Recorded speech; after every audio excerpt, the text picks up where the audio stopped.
The snow still falls over the quiet Polish hills where the earth remembers what men try to forget. Beneath the frost lies Bełżec, a name once whispered in fear, now barely spoken at all. No tourists, no survivors' village nearby, only silence. But under that silence, 500,000 souls are buried without a trace of stone or cross. This was not Auschwitz, not Treblinka. It was worse in one way. Because here, almost everyone who entered never came back to tell the world what happened. The Nazis built it to vanish, a factory of death designed to erase its own existence. Yet the ground still breathes with what they try to hide. And tonight, we will dig into the heart of that darkness to remember Bełżec, the forgotten camp of death. Chapter 1, Segment 1. Seeds of Extermination, from Ideology to Policy. Long before Bełżec existed as a physical place, it existed as an idea, formed slowly through decades of anti-Semitism, radicalization, and bureaucratic normalization of hatred within Europe, and ultimately Nazi Germany, where Jews were not first marked for death, but for exclusion, isolation, and erasure from public life. A process that unfolded quietly at first through words, laws, and symbols rather than weapons, beginning in the late 19th and early 20th centuries when racial, pseudoscience, and nationalist mythologies gained traction, portraying Jews not as neighbors or citizens, but as a biological threat to the nation, a narrative that intensified after Germany's defeat in World War I, when economic collapse, political instability, and wounded national pride created fertile ground for scapegoating, allowing extremist movements to claim that Germany had been stabbed in the back by internal enemies, a lie that Adolf Hitler and the National Socialist Party repeated, relentlessly until it became accepted truth for millions. And once Hitler rose to power in 1933, this ideology was no longer confined to speeches, but embedded into state machinery, transforming prejudice into policy as Jewish businesses were boycotted, civil servants purged, and identity reduced to racial classification, culminating in the 1935 Nuremberg Laws, which stripped Jews of citizenship and legal protection, redefining them as subjects without rights, a critical step that made future violence legally and psychologically possible. Because once a group is removed from the protection of law, harm against them becomes normalized, even invisible. And as the 1930s progressed, Nazi leadership debated not whether Jews belonged in Germany, but what should be done with them, oscillating between forced immigration, mass deportation, and containment, ideas that hardened with each territorial expansion. As annexations brought millions of Jews under German control, overwhelming earlier plans and revealing a chilling truth within the regime, that coexistence was never the goal. And when World War II began in 1939, the invasion of Poland marked a turning point where ideology collided with opportunity, allowing Nazi administrators and SS leadership to experiment openly with segregation through ghettos, starvation policies, and terror, testing how far brutality could be pushed without resistance from the German public or occupied populations. And it was during this period that Reinhard Heydrich, Heinrich Himmler, and other architects of genocide began to see mass murder not as a future solution, but as an immediate logistical problem,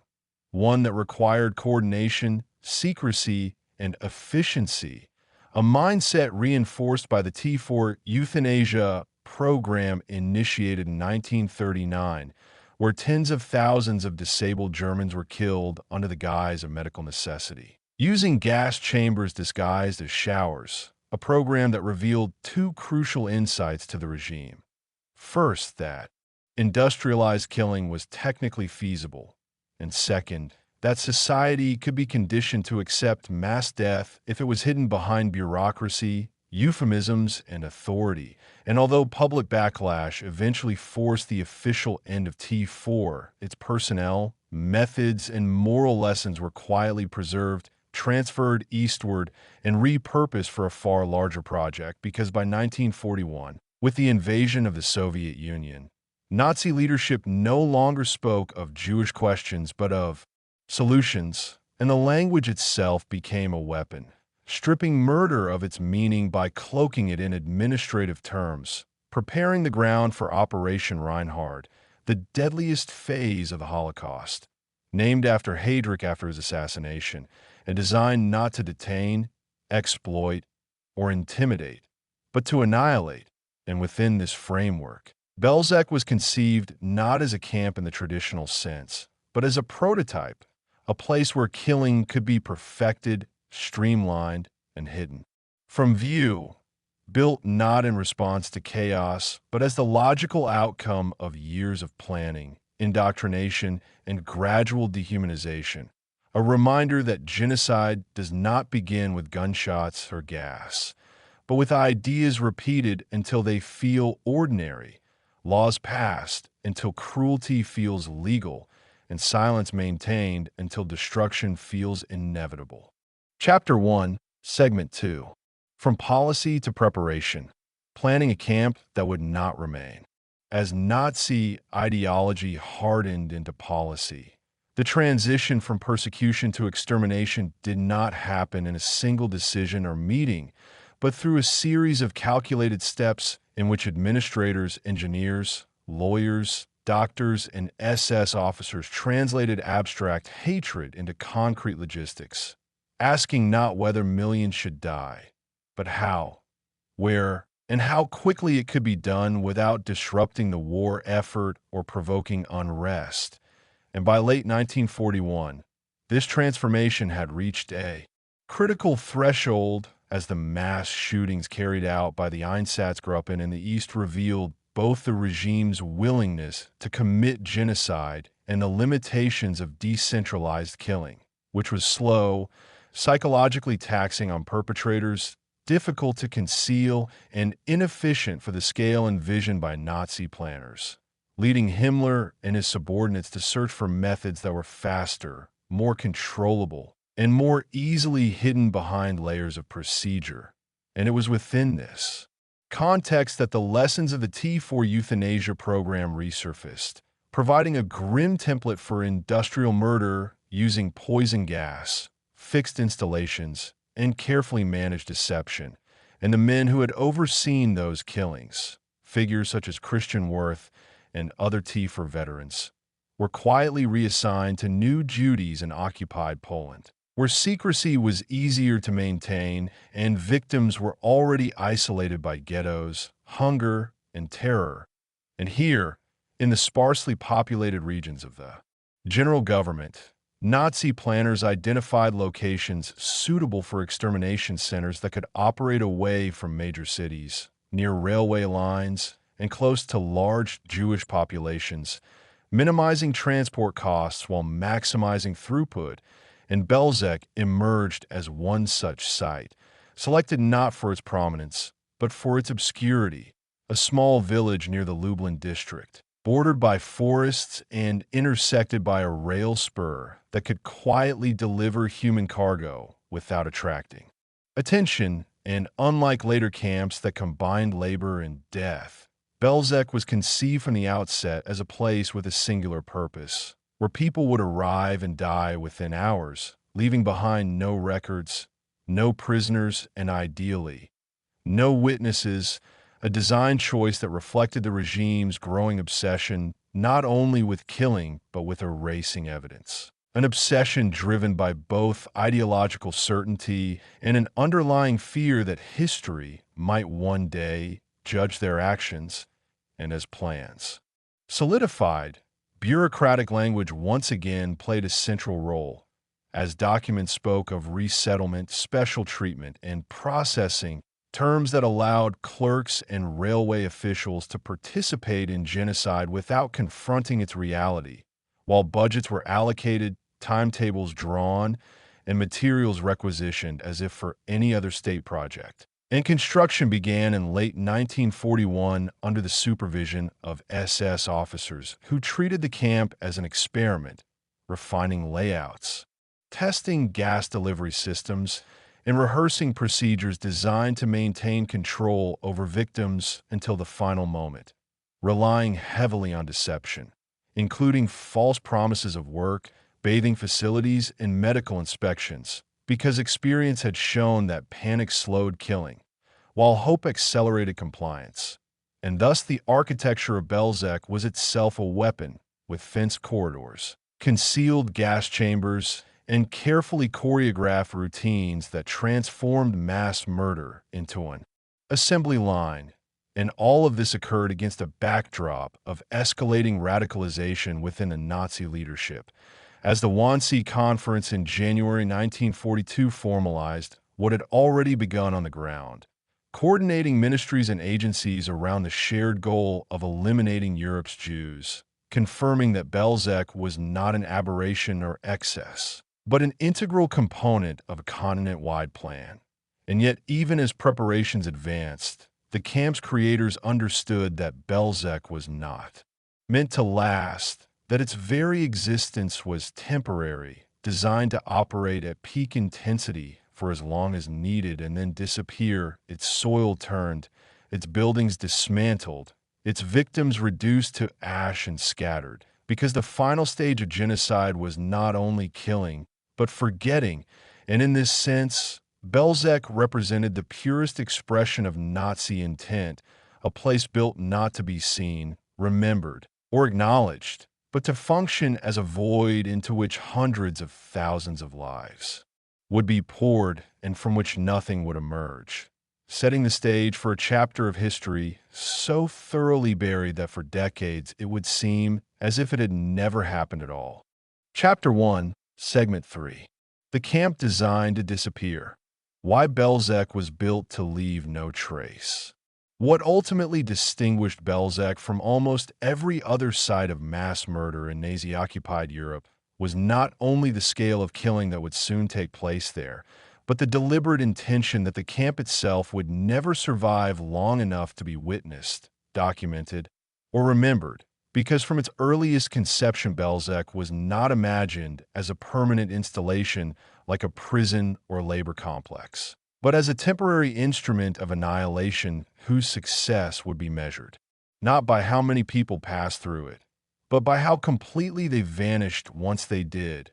And this logic shaped every decision made by the men who planned and built it, from the choice of location to the materials used in construction, to the administrative structures that governed its operation, all of which were designed to facilitate rapid killing followed by total erasure. And unlike Auschwitz, which evolved over time into a sprawling system that combined forced labor, experimentation, and extermination, Bełżec was stripped of all functions except death,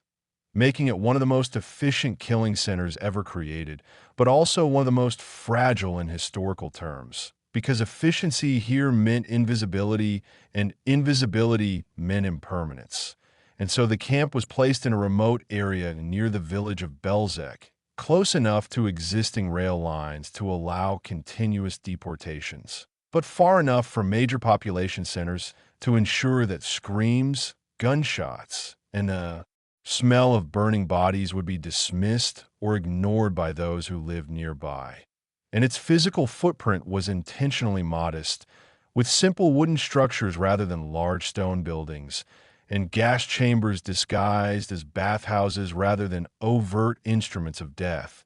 ensuring that nothing about the camp would stand out as extraordinary if glimpsed from a distance, while inside its fences. The killing process was refined to a degree that bordered on mechanical precision, as victims were unloaded from trains, separated by gender, stripped of possessions, driven through fenced corridors known cynically as the tube, and forced into gas chambers powered by engine exhaust, where they were murdered in minutes, their bodies then dragged out by Jewish forced laborers and buried in mass graves that were later reopened, burned, and erased. And all of this occurred under the supervision of a remarkably small number of German personnel, supported by Ukrainian guards recruited from prisoner-of-war camps, a staffing choice that further distanced higher-ranking SS officers from the physical act of killing while increasing plausible deniability. And yet, even as the camp operated at full capacity,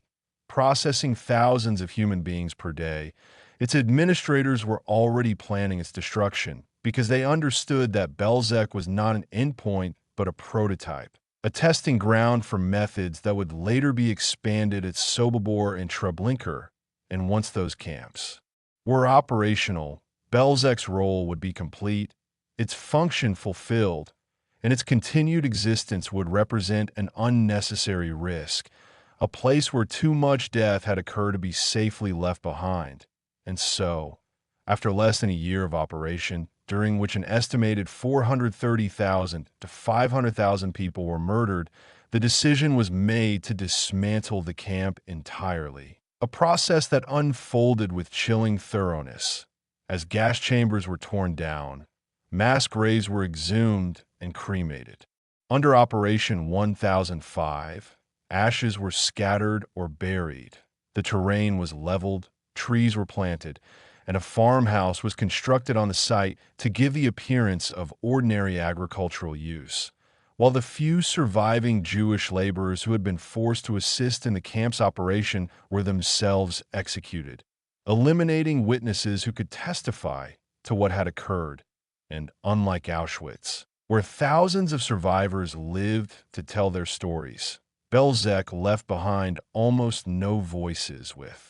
only two known Jewish survivors, both of whom escaped under extraordinary circumstances, and whose testimonies were initially dismissed or marginalized because they contradicted a post-war landscape in which physical evidence was scarce and public attention was focused elsewhere. And this absence of witnesses, ruins, and records meant that Bełżec faded rapidly from public memory, becoming a footnote even within Holocaust historiography, a place often mentioned only in passing despite its central role in Operation Reinhard. And it is precisely this erasure that makes Bełżec so significant, because it demonstrates that the Nazis did not merely aim to kill their victims, but to annihilate the possibility that their crimes would ever be fully understood, transforming genocide into an act without traces, a murder without a crime scene. And by examining how Bełżec was built to disappear, we confront one of the most unsettling truths of the Holocaust: that mass murder can be engineered not only to destroy lives, but to destroy memory itself, and that the silence surrounding Bełżec was not accidental, but the final, calculated stage of the killing process, a silence that endured for decades, and that only now, through historical reconstruction, survivor testimony, and forensic investigation, is beginning to break, forcing the world to acknowledge a place that was never meant to be remembered, but must be, because forgetting it would mean completing the work its creators began. Chapter 2, Segment 1. From Deportation to Death: How Bełżec Began Operating. When Bełżec began operating in the spring of 1942, there was no announcement, no public declaration, and no visible transformation that would have alerted the outside world to the scale of what was about to unfold, because the camp did not emerge as a dramatic rupture, but as the quiet activation of a system that had been meticulously prepared in advance. And for the Jewish communities of southeastern Poland, the beginning of Bełżec did not feel like the start of something new, but rather the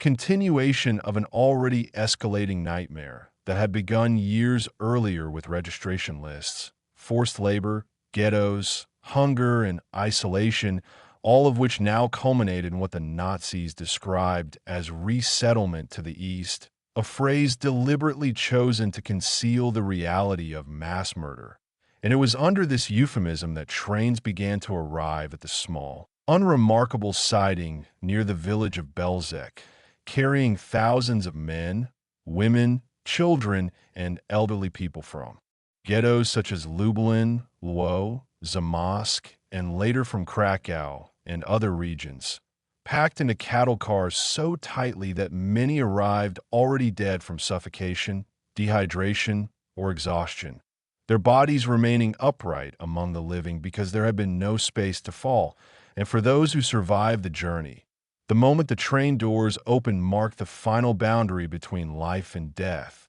though they could not yet know it, because the camp had been carefully designed to create the illusion of transit rather than termination, with signage directing deportees to disinfection, guards shouting orders about showers and hygiene, and a staged sense of urgency that discouraged questions and resistance, while the SS personnel overseeing the process maintained a tone of bureaucratic efficiency, treating the arrival of human beings as a logistical task rather than a moral act. And the deportees were rushed off the trains, separated by gender under the pretense of administrative necessity, ordered to leave behind luggage that they were told would be returned later, and driven forward by whips, rifle butts, and shouted commands into a narrow, fenced corridor that curved deliberately to prevent them from seeing what lay ahead,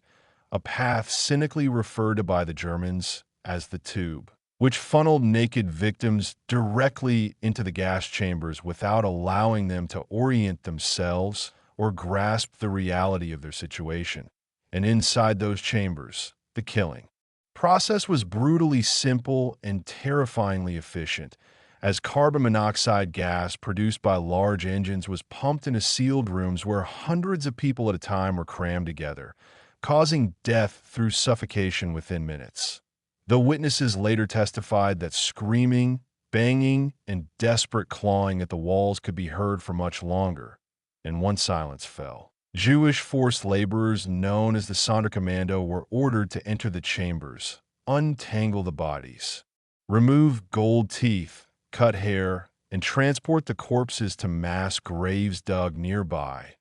all under threat of immediate execution if they hesitated or disobeyed.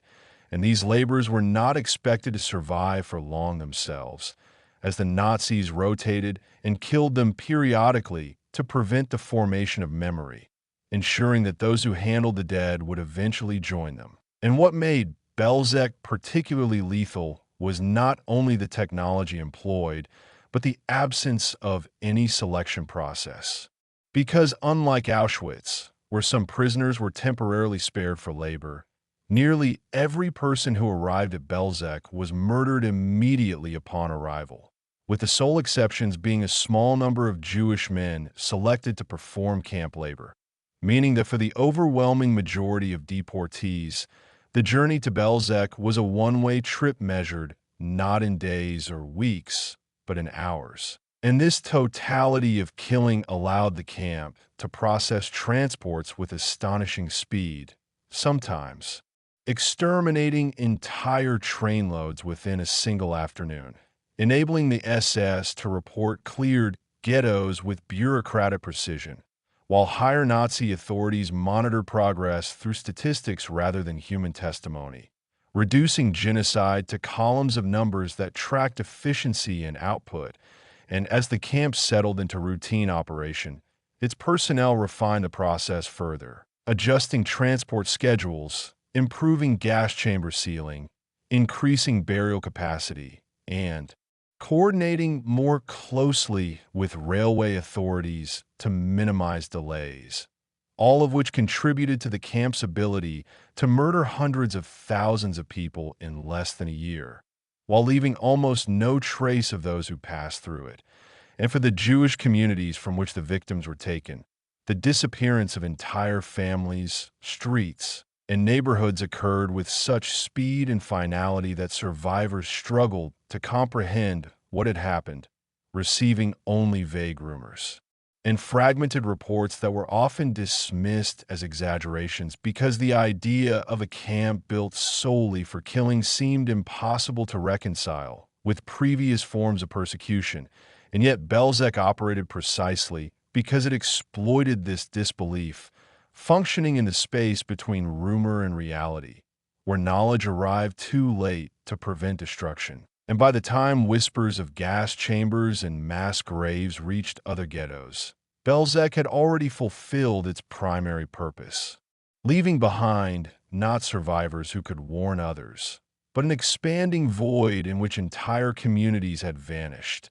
And it is within this void that the true beginning of Bełżec must be understood,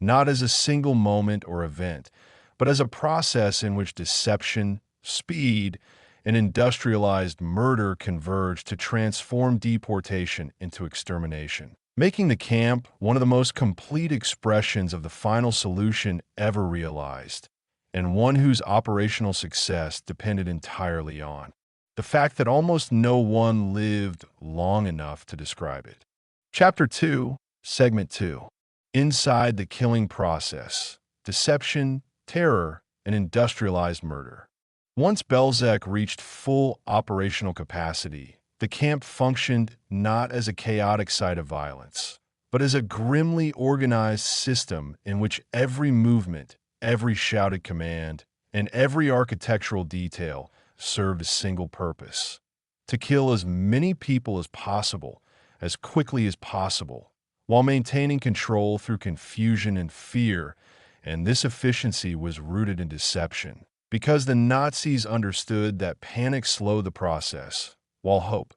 even false hope, kept victims compliant. And so from the moment deportees arrived, the language of transit and hygiene dominated every interaction, with SS officers and Ukrainian guards shouting rehearsed phrases about showers, disinfection, and work assignments, creating a cruel illusion that survival was possible if orders were followed, and this deception extended to the physical layout of the camp itself, which was divided into zones carefully hidden from one another, ensuring that new arrivals could not see the mass graves, the gas chambers, or the bodies of those murdered only minutes before, as tall fences covered in pine branches blocked sight lines and muffled sound, while the curved corridor known as the slouch, or tube,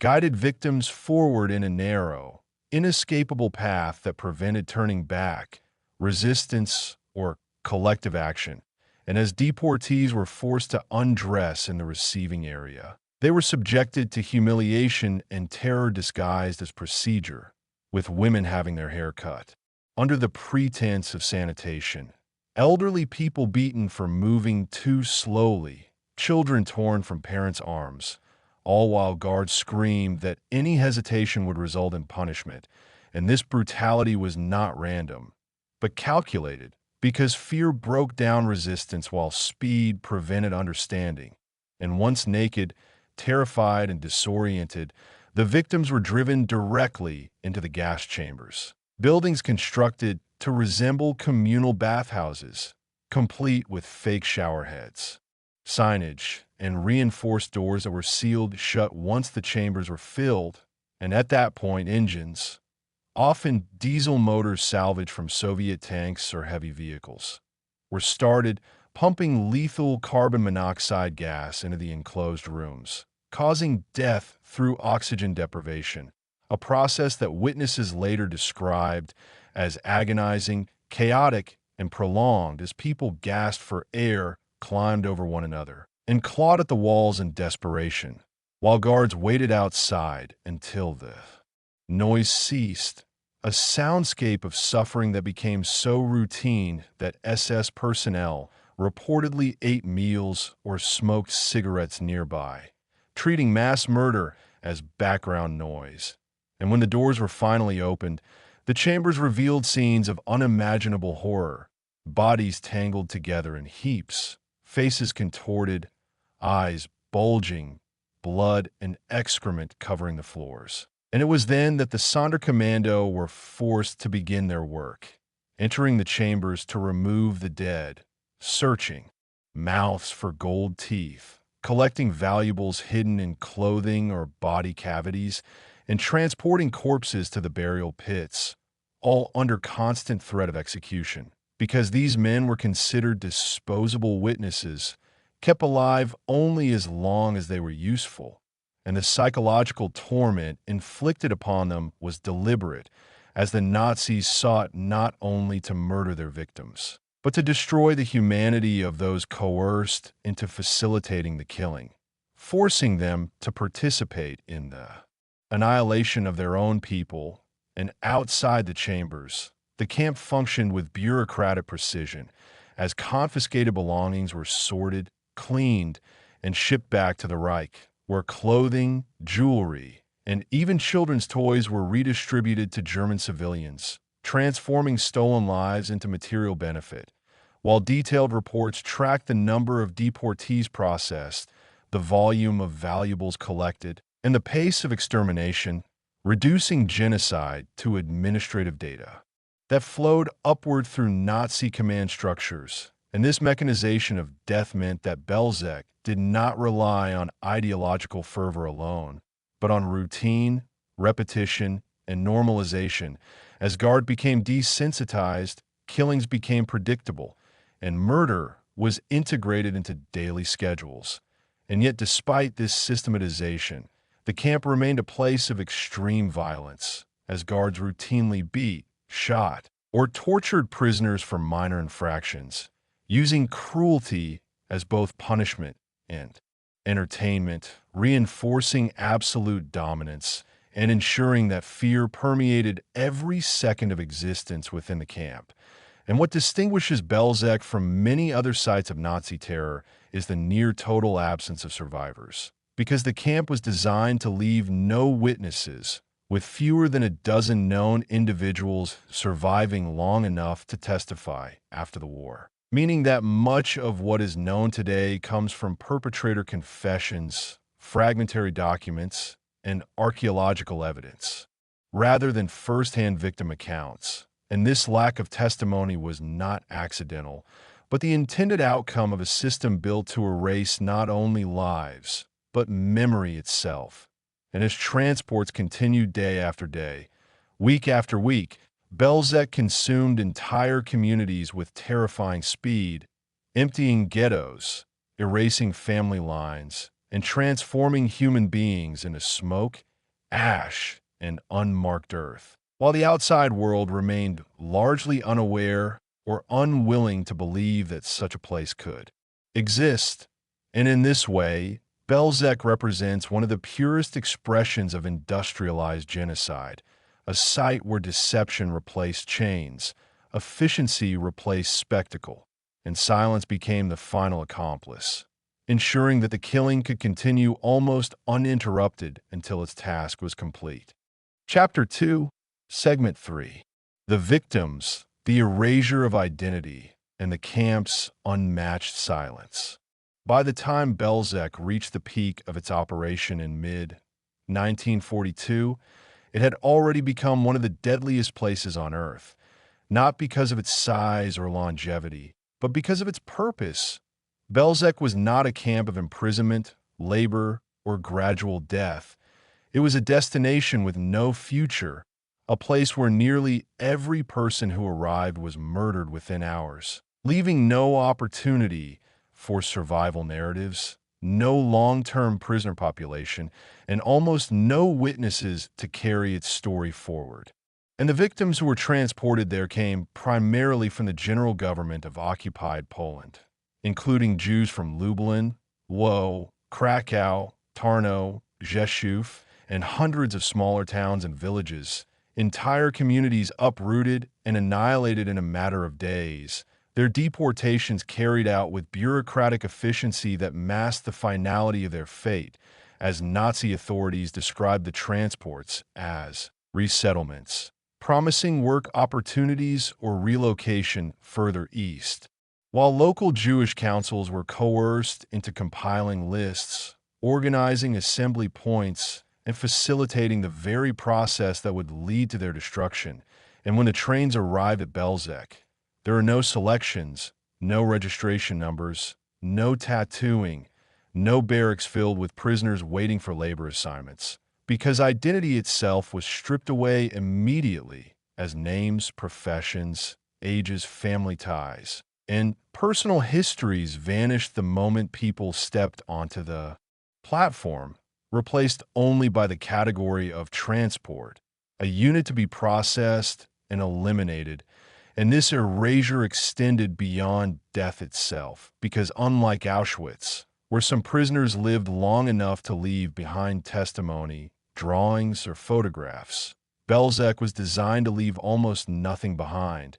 not even ruins, and the very efficiency of the killing ensured that memory would be destroyed alongside bodies. As victims were buried in mass graves almost immediately, their possessions removed, their documents destroyed, their physical presence erased from the world, while the surrounding countryside absorbed their remains without markers or acknowledgement. And even within the camp, the SS sought to minimize any trace of individuality, as clothing was stripped away en masse, hair was collected as raw material, gold teeth were extracted as currency, and bodies were reduced to objects to be disposed of, processed, or later burned, all part of a system that transformed human beings into resources, waste, or statistical entries. And this systematic annihilation produced a silence unlike any other side of the Holocaust, because when the war ended, there were no liberated prisoners emerging from Bełżec to tell their stories, no photographs of emaciated survivors greeting Allied soldiers, no long lines of witnesses stepping forward to testify in court. And instead, historians were left with a void, a place where 500,000 people had been murdered and almost no one remained to speak their names. And this absence shaped how Bełżec was remembered, or rather, forgotten, for decades as post-war investigations struggled to reconstruct events based on limited evidence. Perpetrator testimonies that were often evasive or self-serving, and scattered archaeological findings that slowly confirmed the scale of the crime. And yet, even in this silence, fragments of humanity survived. Because among the few survivors were men like Rudolf Redder, whose testimony described the camp's operations in painful detail, offering one of the only first-hand windows into daily life and death at Bełżec. And his words revealed not only the mechanics of killing, but the psychological devastation inflicted on those forced to witness it, as fear, despair, and hopelessness permeated every moment, and even resistance, in the conventional sense, was nearly impossible, because the camp's design prevented organization, communication, and time itself, leaving no space for revolt or escape. And while some prisoners attempted to flee during work details outside the main killing area, most were hunted down and executed, reinforcing the message that Bełżec was a closed system from which no one was meant to return. And as the months passed and transport slowed, the Nazis began to prepare for the final phase of the camp's existence, its disappearance. Because Bełżec had completed its task earlier than other Operation Reinhard camps, having exterminated most of the Jewish population assigned to its zone. And this completion did not lead to closure in any moral sense, but to a deliberate effort to eliminate all evidence of what had occurred, as mass graves were exhumed and bodies burned on massive pyres. Bones were crushed, ashes were scattered or buried, and the land was leveled and replanted to resemble a harmless farm, complete with a caretaker placed on-site to discourage curiosity. And this erasure was itself an extension of the crime, because it denied the victims not only life, but memory, turning genocide into an act meant to vanish without consequence. And yet the silence left behind by Bełżec speaks with a haunting clarity today, because the absence of survivors forces historians, educators, and memorial institutions to confront the reality that genocide does not always leave behind voices, that some crimes succeed so thoroughly that they almost disappear from collective awareness. And in this way, Bełżec stands as both a site of mass murder and a warning about the fragility of historical memory, reminding us that without deliberate remembrance, documentation, and education, even the most catastrophic crimes can fade into obscurity, and that the millions who were murdered there did not vanish naturally, but were erased intentionally, their silence engineered by a system that sought not only to kill, but to ensure that no one would ever know they had lived at all. Chapter 3, Segment 1. Operation Reinhard at full scale. Bełżec and the industrialization of death. By the time Bełżec entered the next phase of its existence in the late spring and summer of 1942, the camp was no longer an experiment or a prototype. It had become a fully operational component of Operation Reinhard, the Nazi program designed to annihilate the Jewish population of the general government. And what distinguished this phase was not merely the number of victims, but the chilling normalization of mass murder as a daily administrative task, carried out with the same routine precision as rail schedules, supply inventories, and payroll reports, because by now the mechanisms of killing had been refined, the personnel trained, and the moral barriers completely dismantled, allowing Bełżec to function as a seamless death factory where extermination was no longer chaotic or improvised, but systematized, predictable, and relentlessly efficient. And this efficiency was visible first in the transport system itself, as deportations were now coordinated across multiple districts. Simultaneously, with entire ghettos liquidated in rapid succession, their populations herded onto freight trains that departed on precise timetables, often carrying between 40 and 60 cars, each packed far beyond capacity, leaving passengers crushed together without water, sanitation, or ventilation, sometimes for days. And these conditions were not accidental, but intentional, because the journey itself served as a process of dehumanization and weakening, ensuring that those who arrived at Bełżec were already physically and psychologically broken, less capable of resistance, and more easily controlled. And when the trains finally rolled into the secluded clearing that concealed the camp, there was no confusion about where they had arrived, because the infrastructure had been designed to move human beings from railcar to grave with minimal delay, as SS guards and Ukrainian auxiliaries surrounded the transports, shouting orders, striking with rifle butts, and driving the victims forward in a controlled chaos that prevented anyone from stopping long enough to understand what was happening. And unlike other camps where selections created a temporary division between life and death, Bełżec offered no such illusion, because nearly everyone was destined for immediate extermination, and the camp's layout reflected this singular purpose, as the arrival area was separated from the killing zone by fences and wooded screens, hiding the gas chambers from view and maintaining the deception that showers and disinfection awaited, while signs, uniforms, and even a mock railway station facade were used to reinforce the false narrative of resettlement. And once stripped of their belongings and clothing, victims were forced through narrow corridors known as the Tube, a fenced-in passage designed to funnel large groups directly into the gas chambers without the possibility of escape or regrouping. And this architectural feature symbolized the transformation of murder into a logistical problem, solved through spatial design rather than brute force alone. And inside the gas chambers, the killing process had been optimized to reduce both time and psychological strain on the perpetrators, as carbon monoxide gas produced by engine exhaust was piped into sealed rooms, suffocating those inside within minutes, while SS personnel monitored the process from outside, listening for the silence that indicated completion. And this method, inherited directly from the Nazi Euthanasia program, allowed the killers to distance themselves emotionally from their actions, turning death into a mechanical outcome rather than a personal act. And once the chambers were opened,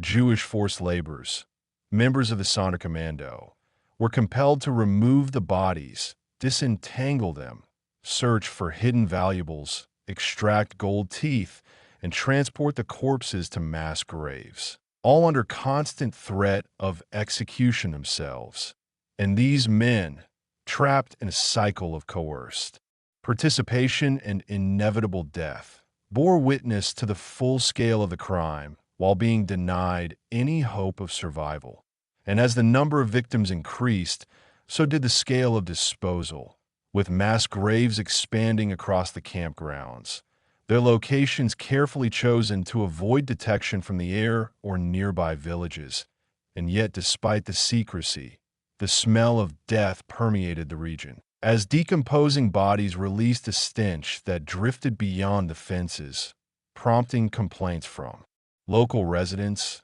and concerns among Nazi officials that the camp's existence could not remain hidden indefinitely, and this awareness would later drive efforts to exhume and destroy the bodies. But during this phase, speed was the priority, as the Nazi leadership pushed Operation Reinhard to achieve maximum results before international attention or military developments could interfere. And reports sent up the chain of command reflected this urgency, reducing human lives to numbers and quotas, proudly noting the thousands processed in a single day, as if efficiency itself were a moral achievement. And within this framework, Bełżec became a critical testing ground for procedures that would later be implemented and expanded at Sobibor and Treblinka, making it not only a site of mass murder, but a foundational model for the Holocaust's most lethal phase, and this role explains why Bełżec's killing rate, relative to its size and duration, was among the highest of any Nazi camp, as nearly 500,000 people were murdered there in less than a year, an acceleration of death made possible by bureaucratic coordination, technological adaptation, and the total collapse of ethical restraint.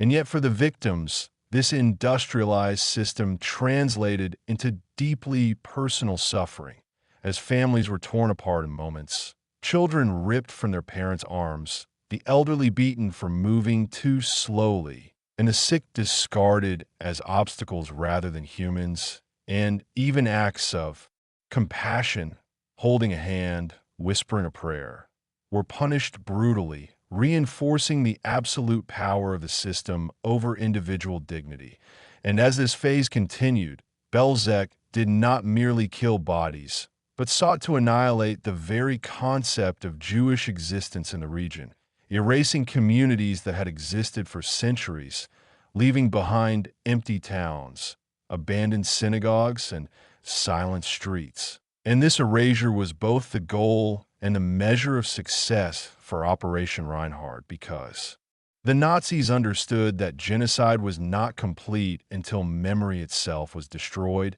and in Bełżec, the machinery of death was so effective, so relentless, that it nearly succeeded in erasing its victims from history entirely, leaving behind only fragments, testimonies, and the enduring obligation to remember what was designed to be forgotten. Chapter 3, Segment 2. Inside the killing process, daily operations, deception, and total control. By mid-1942, Bełżec had reached a horrifying rhythm, one in which extermination was no longer an extraordinary act, but a daily routine governed by schedules, procedures, and strict chains of command. And to understand how the camp functioned at this stage is to understand how genocide was transformed into an administrative process, because every step, from arrival to death, was engineered to eliminate hesitation, resistance, and inefficiency, beginning with deception, which was the camp's most essential tool, as victims were deliberately kept unaware of their fate until the final moments, not out of mercy, but because confusion and false hope reduced the risk of panic and rebellion. And upon arrival, deportees were met with calm, authoritative instructions that framed the process as a temporary stop for disinfection and resettlement, reinforced by signs, uniforms, and even staged speeches that promised work opportunities in the East, while SS officers often adopted a tone of bureaucratic professionalism rather than overt brutality, creating a surreal environment in which mass murder was masked by the language of order and necessity. And this deception extended to every visible detail, from the fake shower heads installed in the gas chambers to the insistence that personal belongings be neatly labeled for later retrieval. A lie designed to encourage compliance, while simultaneously stripping victims of the last remnants of control over their lives, and once separated from their possessions, clothing, and identities, they were driven forward through the camp's narrow corridors, where fences and walls ensured there was only one direction to move, eliminating choice entirely. And this architectural control was as important as the weapons carried by guards, because it turned space itself into an instrument of domination, funneling human beings toward death without the need for constant violence. And yet violence was never absent, as beatings, shootings, and terror were used strategically to maintain speed and obedience, especially when transports arrived behind schedule or victims hesitated. And within this system, the gas chambers represented the final stage of efficiency, where killing was accomplished not through individual acts, but through mechanical suffocation, allowing a small number of perpetrators to murder hundreds at once. And the use of engine exhaust gas, first from gasoline engines and later from diesel, was chosen precisely because it required minimal specialized equipment while producing lethal concentrations of carbon monoxide. And once the chamber doors were sealed, SS personnel waited outside, listening for the screams to fade into silence, timing the process not by clocks alone, but by experience, as death became something measured, predictable, and repeatable. And when the doors were finally opened, the aftermath revealed the full brutality of the system, as bodies were found piled together, twisted in the final moments of desperation, evidence of panic that contradicted the calm exterior maintained until the end. And it was here that the Sonderkommando were forced to work, Jewish prisoners selected not to survive but to facilitate death, compelled to remove corpses, clean the chambers, and prepare for the next group, knowing that their own execution was only a matter of time, and these men existed in a state of absolute coercion, punished for any sign of slowing down or emotional response, yet still bearing witness to every detail of the killing process. And while their numbers were small, their suffering was immense, as they were forced to participate in the destruction of their own people, a psychological torment that extended far beyond physical exhaustion. And as the pace of extermination increased, the limitations of mass burial became evident, because shallow graves piled quickly and decomposing bodies created both logistical and environmental problems, including the risk of disease and the growing stench that spread beyond the camp's perimeter, prompting concerns among Nazi officials that secrecy could not be maintained indefinitely. And this led to discussions about alternative methods of disposal, foreshadowing the later shift toward cremation and evidence destruction. But during this phase, speed remained a priority, as Operation Reinhard sought to eliminate as many people as possible before military conditions changed, and reports sent to Berlin reflected this urgency. Using sanitized language that reduced mass murder to statistics and transport figures, a bureaucratic abstraction that allowed those far from the killing fields to claim ignorance or distance, even as they authorized and benefited from the results. And within the camp itself, discipline among the perpetrators was strict,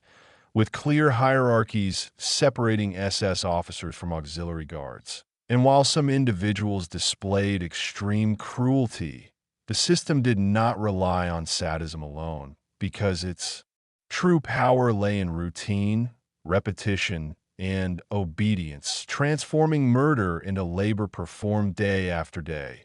until it became normalized within the closed world of the camp. And yet, despite the overwhelming control exerted by the Nazis, cracks occasionally appeared, moments when deception failed or victims sensed the truth, leading to brief acts of resistance, refusal, or despair, which were swiftly crushed. reinforcing the camp's function as a place where hope itself was systematically extinguished. And through this process, Bełżec did not merely kill individuals, but erased entire communities in a matter of hours, ensuring that few survived to tell what had happened. And this near-total absence of witnesses would later contribute to the camp's disappearance from public memory, making the daily operations of Bełżec not only a mechanism of death, but a mechanism of forgetting, designed to leave behind no living proof of the crime, only silence, broken records, and the fragments of truth recovered decades later by historians determined to reconstruct what the Nazis tried so hard to erase. Chapter 3, Segment 3. The victims, the vanishing, and the silence that followed. As Bełżec continued its operations through 1942 and into early 1943, the scale of annihilation became almost incomprehensible, not only because of the number of people murdered, but because of how completely they were erased from existence, as entire transports arrived from towns and villages across southeastern Poland, Galicia, and beyond, carrying Jews who had already endured years of persecution, ghettoization, starvation, and terror, only to be delivered to a place where their lives would end within hours of arrival, leaving behind no records, no graves marked with names, and almost no survivors to speak for them. And the victims of Bełżec represented a cross-section of Jewish life that had existed for centuries: families, artisans, rabbis, merchants, children, the elderly, people whose communities were annihilated so quickly that memory itself struggled to keep pace with loss. And unlike camps where forced labor prolonged survival for some, Bełżec offered no illusion of endurance. As nearly everyone sent, there was murdered immediately, a fact that makes the camp uniquely silent in historical testimony, because fewer than a handful of individuals survived long enough to escape and later describe what they had seen, and even those survivors carried fragmented memories shaped by trauma, fear, and the knowledge that they were among the very last witnesses to a place designed to leave no witnesses at all. And this silence was not accidental, but deliberate, as Nazi planners understood that memory itself was a threat, and that to destroy a people fully, one must also destroy the evidence of their destruction. And so Bełżec functioned not only as a killing center, but as an erasure machine, removing not just lives, but traces, stories, and voices, while the surrounding world continued on, often unaware of the scale of what was happening behind barbed wire and forest cover. And this invisibility was compounded by wartime chaos, censorship, and fear, which limited the spread of information even among those living nearby, many of whom sensed something terrible was occurring but lacked the means or the safety to intervene or record it.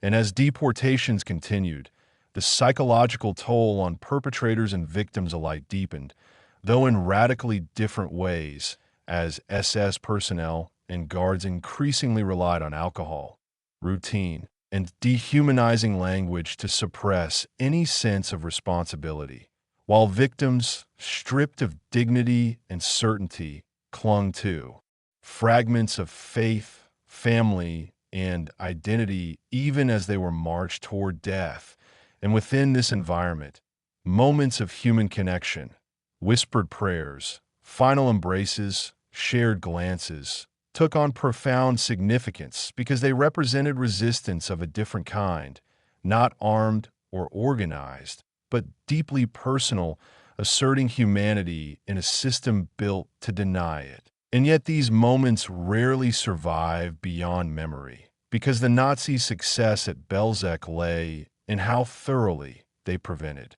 the formation of survivor communities that could preserve collective testimony. Unlike Auschwitz, where thousands lived long enough to bear witness after the war, Bełżec's dead were almost entirely voiceless. And this absence shaped post-war understanding, as early Holocaust narratives focused more heavily on camps with survivors, leaving Bełżec marginalized even among sites of genocide. And when the camp ceased operations in late 1942, after the majority of Jews in the region had already been murdered, the Nazis moved swiftly to dismantle what remained, closing the chapter not with liberation, but with obliteration, and prisoners were forced to exhume mass graves, burn bodies on pyres, and grind bones into ash, spreading the remains across fields and forests in an effort to make recovery impossible. While buildings were demolished, tracks removed,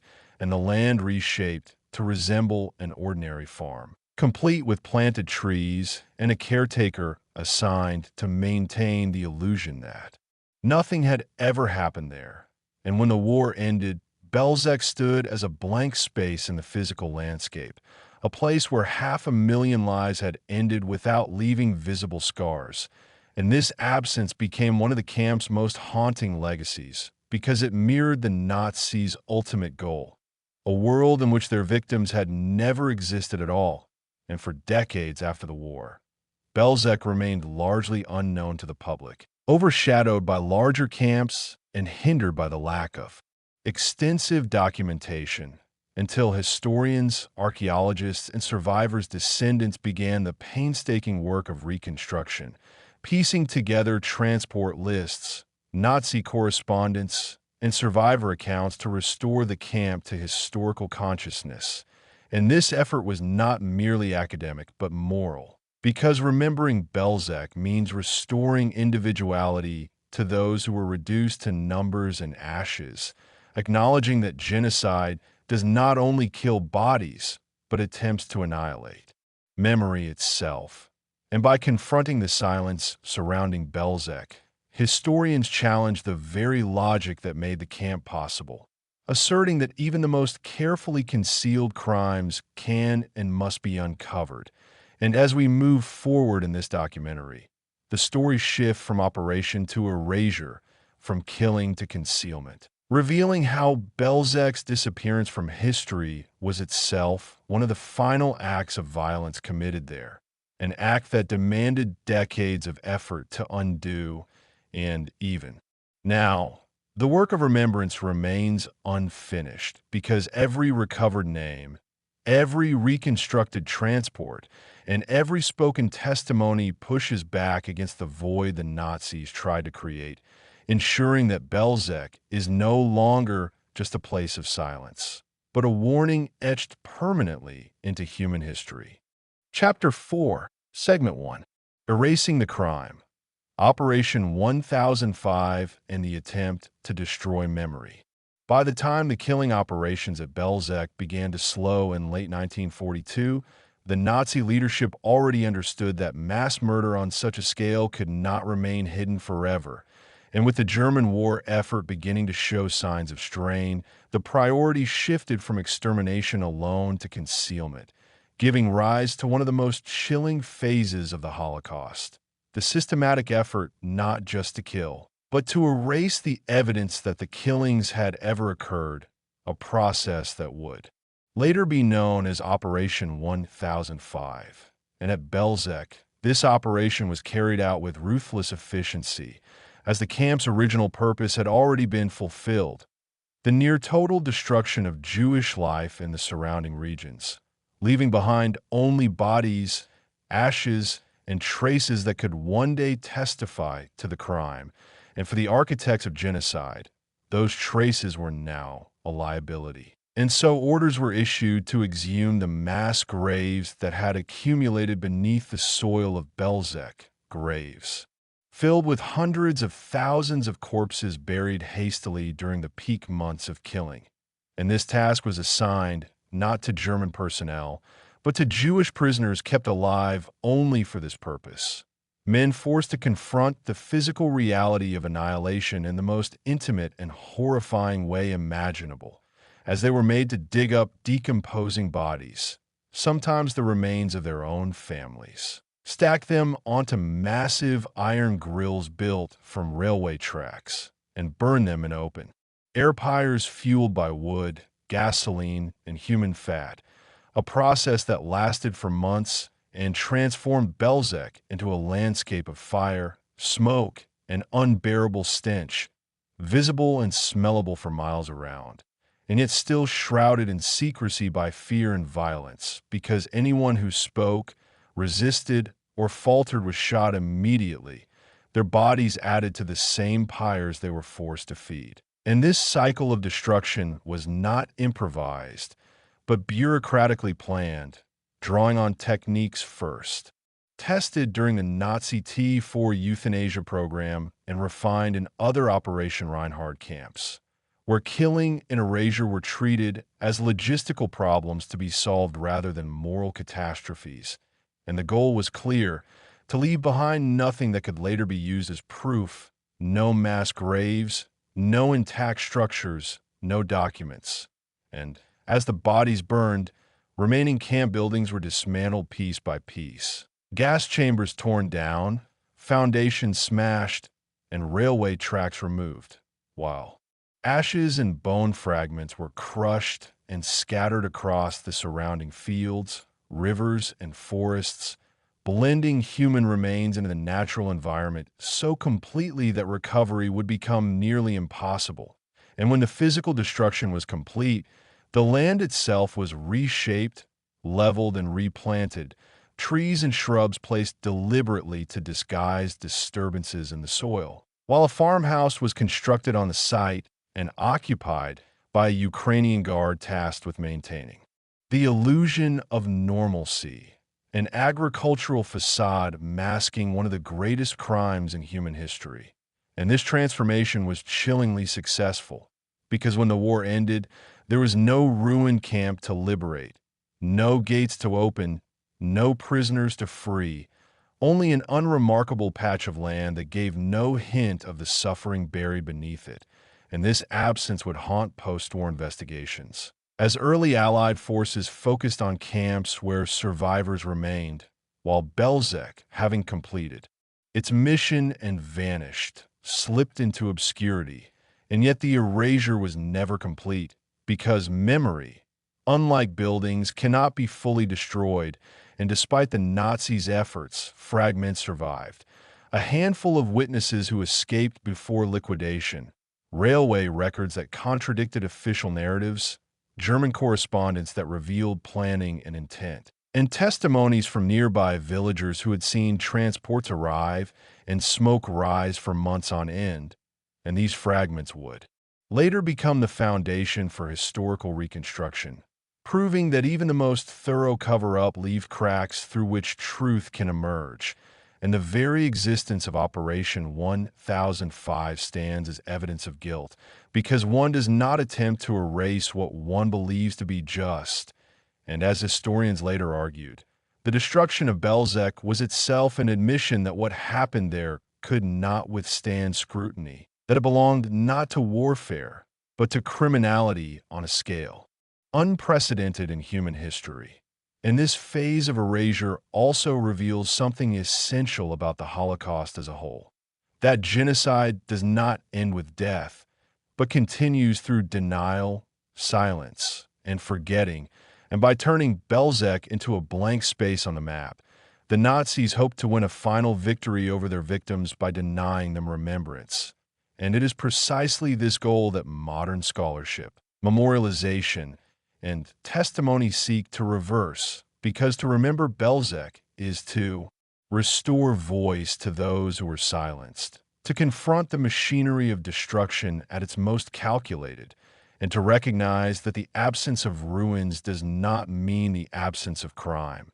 but rather the success of an attempt to hide it. And as we move deeper into the post-war reckoning, the story of Bełżec becomes not only one of murder, but of memory's fragile survival against deliberate annihilation, reminding us that history must often be recovered not from what remains, but from what was intentionally destroyed.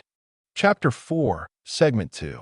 After the ashes, silence, denial, and the struggle to prove Bełżec existed. When the last fires at Bełżec burned out and the final structures were dismantled, the camp ceased to exist not only physically, but almost entirely from public awareness. And this disappearance was not accidental. It was the intended final phase of the crime, because unlike Auschwitz or Majdanek, Bełżec left behind no large group of survivors to testify, no dramatic liberation scene for cameras, no intact barracks filled with witnesses, and when the Red Army advanced westward in 1944, the ground where Bełżec had stood was already quiet, reshaped, and disguised, leaving investigators with little more than rumors, fragments of testimony,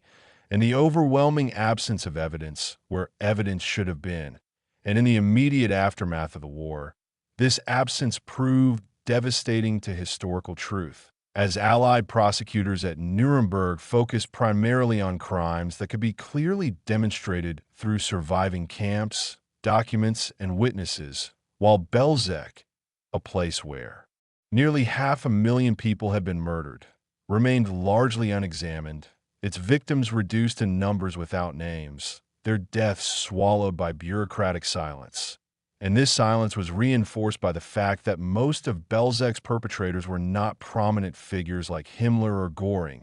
but mid-level SS officers, guards, and administrators who either died during the war, blended back into civilian life, or simply denied involvement, exploiting the lack of physical proof to claim ignorance or distance from the killings. And in the years immediately following the war, German courts showed little appetite for pursuing such cases, especially when documentation had been deliberately destroyed and witnesses were scarce, allowing many of those responsible to escape justice entirely. And for decades, Bełżec existed as a footnote even within Holocaust studies, overshadowed by camps whose ruins still stood as undeniable evidence of atrocity, while Bełżec remained in absence,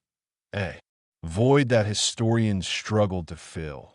And yet beneath this silence, truth persisted in fragments, carried by the few who had survived against all odds, most notably Rudolf Redder, one of only 2 known survivors of Bełżec, whose testimony described the camp's layout, the gas chambers, the mass graves, and the daily rhythm of death with terrifying clarity. And although his account was initially met with skepticism due to its isolation, it would later prove invaluable, aligning with scattered German records, transport lists, and the testimonies of perpetrators themselves when they were eventually interrogated, and these fragments slowly coalesced into a picture that could no longer be dismissed,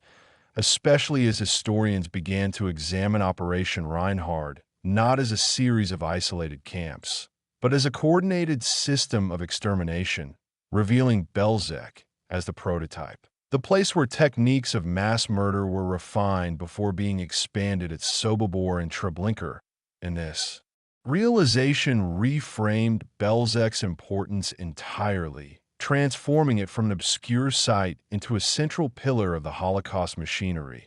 And as academic interest grew in the latter half of the 20th century, archaeological investigations finally began to pierce the soil of Bełżec, not to exhume bodies, which would violate Jewish burial law, but to confirm what lay beneath. And what they found shattered any lingering doubt.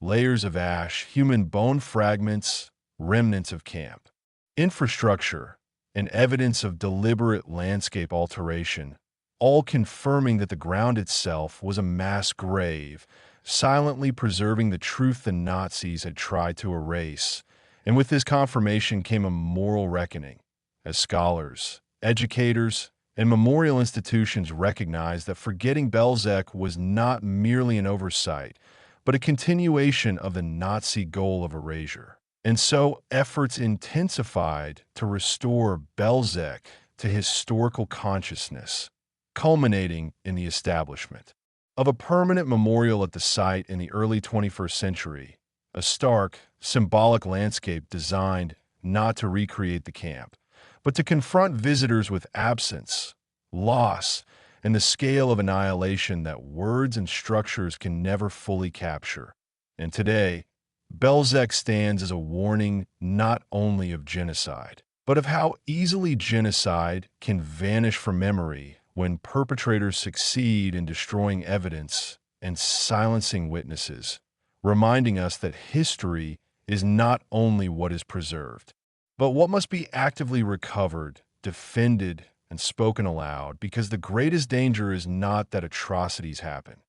It is that they are forgotten, denied, or reduced to abstraction, and the story of Bełżec teaches us that remembrance itself is an act of resistance, one that restores humanity to those who were stripped of it, and challenges the very logic of annihilation by refusing to let silence have the final word. Chapter 4, Segment 3: Rediscovery, Memory, and the Long Fight Against Oblivion. For decades after the war, Bełżec existed in a state that was neither fully forgotten nor properly remembered, a place spoken of in hushed tones by historians, but largely absent from public consciousness. Its story buried beneath layers of political discomfort, post-war denial, and the sheer difficulty of commemorating a crime that left almost no living witnesses behind. And this uneasy silence persisted well into the late 20th century, when a landscape of Holocaust remembrance began to shift, driven by a new generation of scholars, survivors' families, and institutions who understood that the absence of ruins did not mean the absence of truth, and that places like Bełżec demanded recognition precisely because they had been so thoroughly erased. And as this understanding grew, historians began to revisit forgotten archives, re-examine transport records, and cross-reference testimonies from perpetrators given during post-war trials in Germany, Austria, and Poland, slowly reconstructing the operational reality of Bełżec piece by piece. And with every document uncovered, the outline of the camp became clearer. Its short but devastating existence, its central role in Operation Reinhard, and its staggering death toll, forcing a re-evaluation of how the Holocaust itself was understood, shifting attention away from the camps that survived intact toward those that had functioned solely as killing sites. And this scholarly momentum eventually reached the physical site itself, where in the late 1990s and early 2000s, careful archaeological surveys were conducted under strict religious and ethical guidelines, not to disturb human remains, but to confirm the camp's boundaries, infrastructure, and mass grave locations. And what these investigations revealed was undeniable. Beneath the seemingly ordinary soil lay a vast cemetery of ash, bone, and crushed humanity, a silent but irrefutable witness to industrialized murder. And this evidence transformed Bełżec from a historical abstraction into a documented crime scene, making denial increasingly untenable and compelling governments, educators, and memorial organizations to act. And in 2004, the Bełżec Memorial and Museum was officially opened, designed not as a reconstruction of buildings, but as an experiential space of reflection and confrontation, where visitors walk through a scarred landscape of crushed stone and rusted steel, descending into the earth as if entering the void left by the victims, surrounded by names, fragments, and symbolic markers that evoke absence rather than spectacle, deliberately resisting the urge to explain everything, instead forcing visitors to feel the weight of what cannot be fully comprehended. And this design choice reflects a deeper truth about Bełżec itself, that some crimes are so absolute, so total in their destruction, that memory must be carried not through images of survival, but through the acknowledgement of annihilation. And yet, even with this memorial in place, the struggle to integrate Bełżec into global Holocaust consciousness continues, challenged by the passage of time, the rise of denial and distortion, and the human tendency to focus on narratives with clear protagonists and survivors, rather than those defined by silence. And this makes Bełżec uniquely important in the present day because it exposes the ultimate goal of genocide, not only to kill, but to erase, to leave behind nothing that can speak back. And in resisting that erasure, historians, educators, and visitors become participants in an ongoing act of remembrance that counters the Nazi vision directly, asserting that even when names are lost and voices silenced, truth can still be recovered through diligence, empathy, and moral responsibility. And the story of Bełżec now serves as a warning that remembrance is not automatic, that it must be actively maintained against forces that would prefer comfort over confrontation, forgetfulness over accountability, and myth over fact. And as the last witnesses of the Holocaust pass away, Bełżec stands as a test of whether humanity can honor victims who left no survivors to speak for them, whether we can remember crimes that offer no redemption arc, no liberation footage, no triumphant ending, only loss on an unimaginable scale. And in answering that test, we affirm that history does not belong to the perpetrators, nor to those who would minimize or deny it, but to the victims whose lives were stolen and whose memory now depends entirely on the living. And in this sense, Bełżec has not vanished from history. It has returned as a symbol of what happens when hatred is systematized, when bureaucracy replaces conscience, and when silence is allowed to follow violence. And remembering Bełżec today is not only an act of mourning, but a declaration that even the most carefully concealed crimes can be uncovered, named, and confronted, and that the ground which once swallowed half a million lives will no longer be allowed to swallow their memory as well. Chapter 5, Segment 1. Bełżec in the Machinery of the Holocaust. Why it was built to disappear. Bełżec did not exist by accident, nor was it an improvisation born of wartime chaos, but rather the deliberate outcome of a carefully evolving system of genocide that had already been tested, refined, and normalized within Nazi Germany long before the first train arrived at its gates. And to understand why Bełżec was constructed the way it was, hidden, temporary, and designed to vanish, it is necessary to trace its place within the broader machinery of the Holocaust, where ideology, bureaucracy, and logistics converge to produce death on an unprecedented scale. Beginning with the Nazi obsession with racial purity and social engineering, an obsession that framed mass murder not as a crime, but as a technical problem to be solved efficiently, quietly, and permanently. And by the late 1930s, this mindset had already manifested in the so-called T for Euthanasia program, where tens of thousands of disabled Germans were murdered in gas chambers disguised as medical facilities, using carbon monoxide and later engine exhaust, while doctors, administrators, and technicians learned how to manage killing as a routine procedure, complete with paperwork, transport schedules, and deception strategies for families. And it was from this program that many of Bełżec's architects were drawn, men like Christian Worth, who brought with them not only experience, but a hardened moral numbness that allowed them to view mass murder as a professional task rather than a human catastrophe. And when Nazi leaders turned their attention eastward after the invasion of Poland and later the Soviet Union, they faced a new challenge. The Jewish population under their control numbered in the millions, and while Einsatzgruppen shootings had already killed vast numbers, the psychological toll on the perpetrators, the visibility of the massacres, and the logistical inefficiency of bullets and mass graves made this method unsustainable for the scale envisioned by the regime, and it was in this context that Operation Reinhard was conceived, a plan not merely to kill Jews, but to do so in a way that was centralized, controlled, and economically optimized, stripping victims of their property, clothing, and even hair before their deaths, while minimizing resistance and witnesses, and Bełżec became the first laboratory for this vision,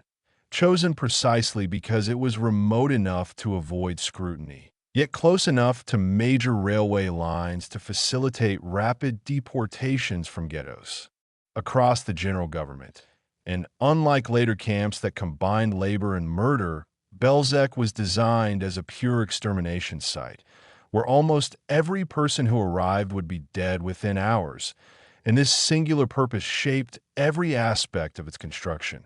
The small size, the lack of barracks for prisoners, the absence of registration systems, and the use of deception, signs promising baths and disinfection, all served to keep victims compliant until the final moment. And just as important was the camp's planned impermanence, because Nazi leaders understood that what they were building could not survive the war as evidence. And so Bełżec was never intended to become a permanent institution like Auschwitz, but a temporary engine of annihilation that could be dismantled once its task was complete,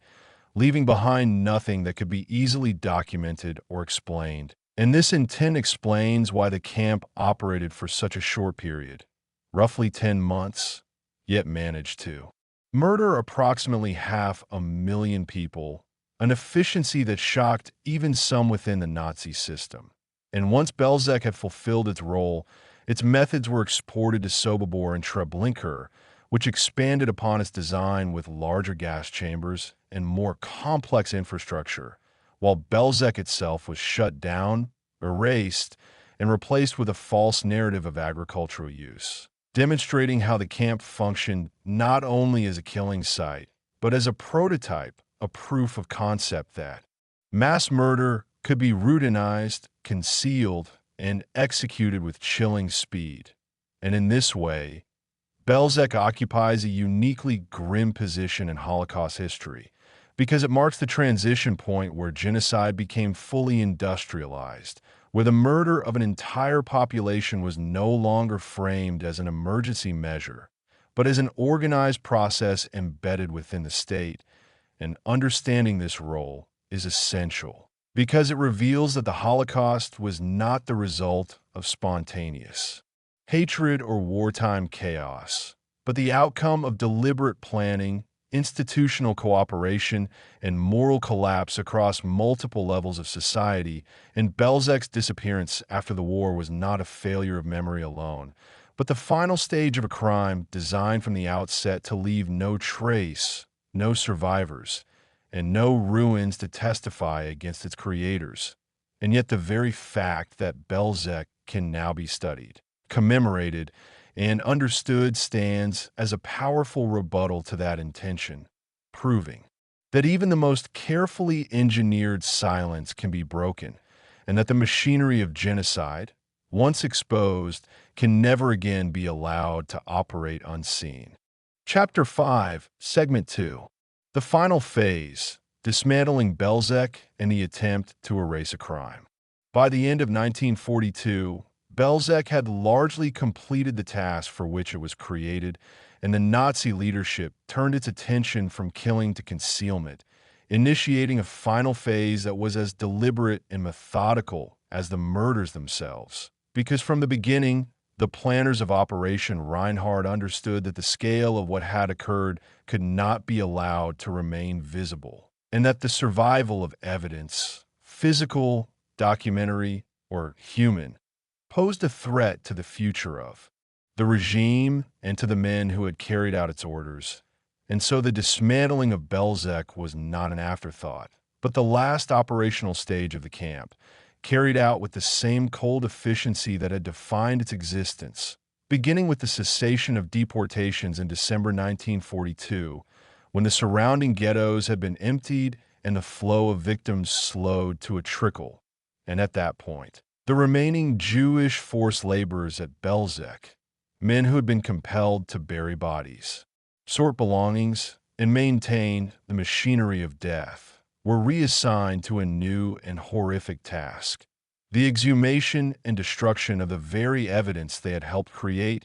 as part of a broader effort known as Operation 1005, which aimed to eliminate traces of mass murder across Nazi-occupied Eastern Europe. And under this program, mass graves were opened, decomposing bodies dragged to enormous open-air pyres and burned for days and weeks, filling the air with smoke and ash that settled over nearby villages, while SS guards oversaw the work with brutality and urgency, aware that time was now their enemy. And in Bełżec, where hundreds of thousands have been buried in shallow pits, this process was particularly gruesome, as layers of bodies fused together by decay had to be separated with hooks and tools, a task that left the forced laborers physically broken and psychologically shattered. And once the cremations were complete, the bones that remained were crushed into fragments, mixed with sand and scattered across the campgrounds, ensuring that even forensic traces would be difficult to recover. And when this work was finished, the camp itself was dismantled piece by piece, with buildings torn down, fences removed, and railway sidings uprooted, while the land was leveled and replanted. And to further obscure what had occurred, the SS constructed a small farmhouse on the site and installed a Ukrainian guard to pose as a civilian caretaker, creating the illusion that Bełżec had always been an unremarkable rural property. And perhaps most chilling of all was the fate of the remaining Jewish workers, because once their labor was no longer needed, they too were murdered, transported to Sobibor, or killed on site, ensuring that almost no eyewitnesses to Bełżec's operation survived. And this near-total annihilation of witnesses explains why Bełżec occupies such a fragile place in Holocaust memory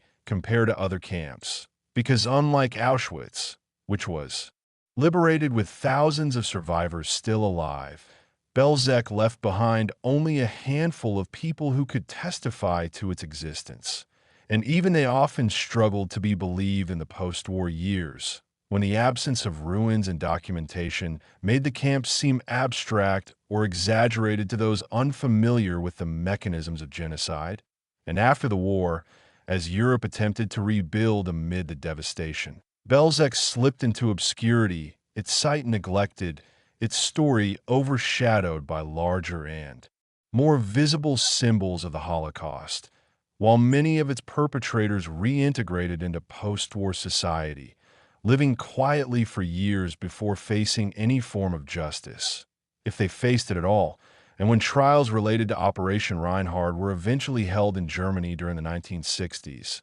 the lack of physical evidence from Bełżec posed enormous challenges for prosecutors, forcing them to rely heavily on survivor testimony and fragments of bureaucratic records. And although some convictions were secured, many of those responsible escaped punishment entirely, highlighting how the systematic destruction of evidence had succeeded in blurring accountability. And yet,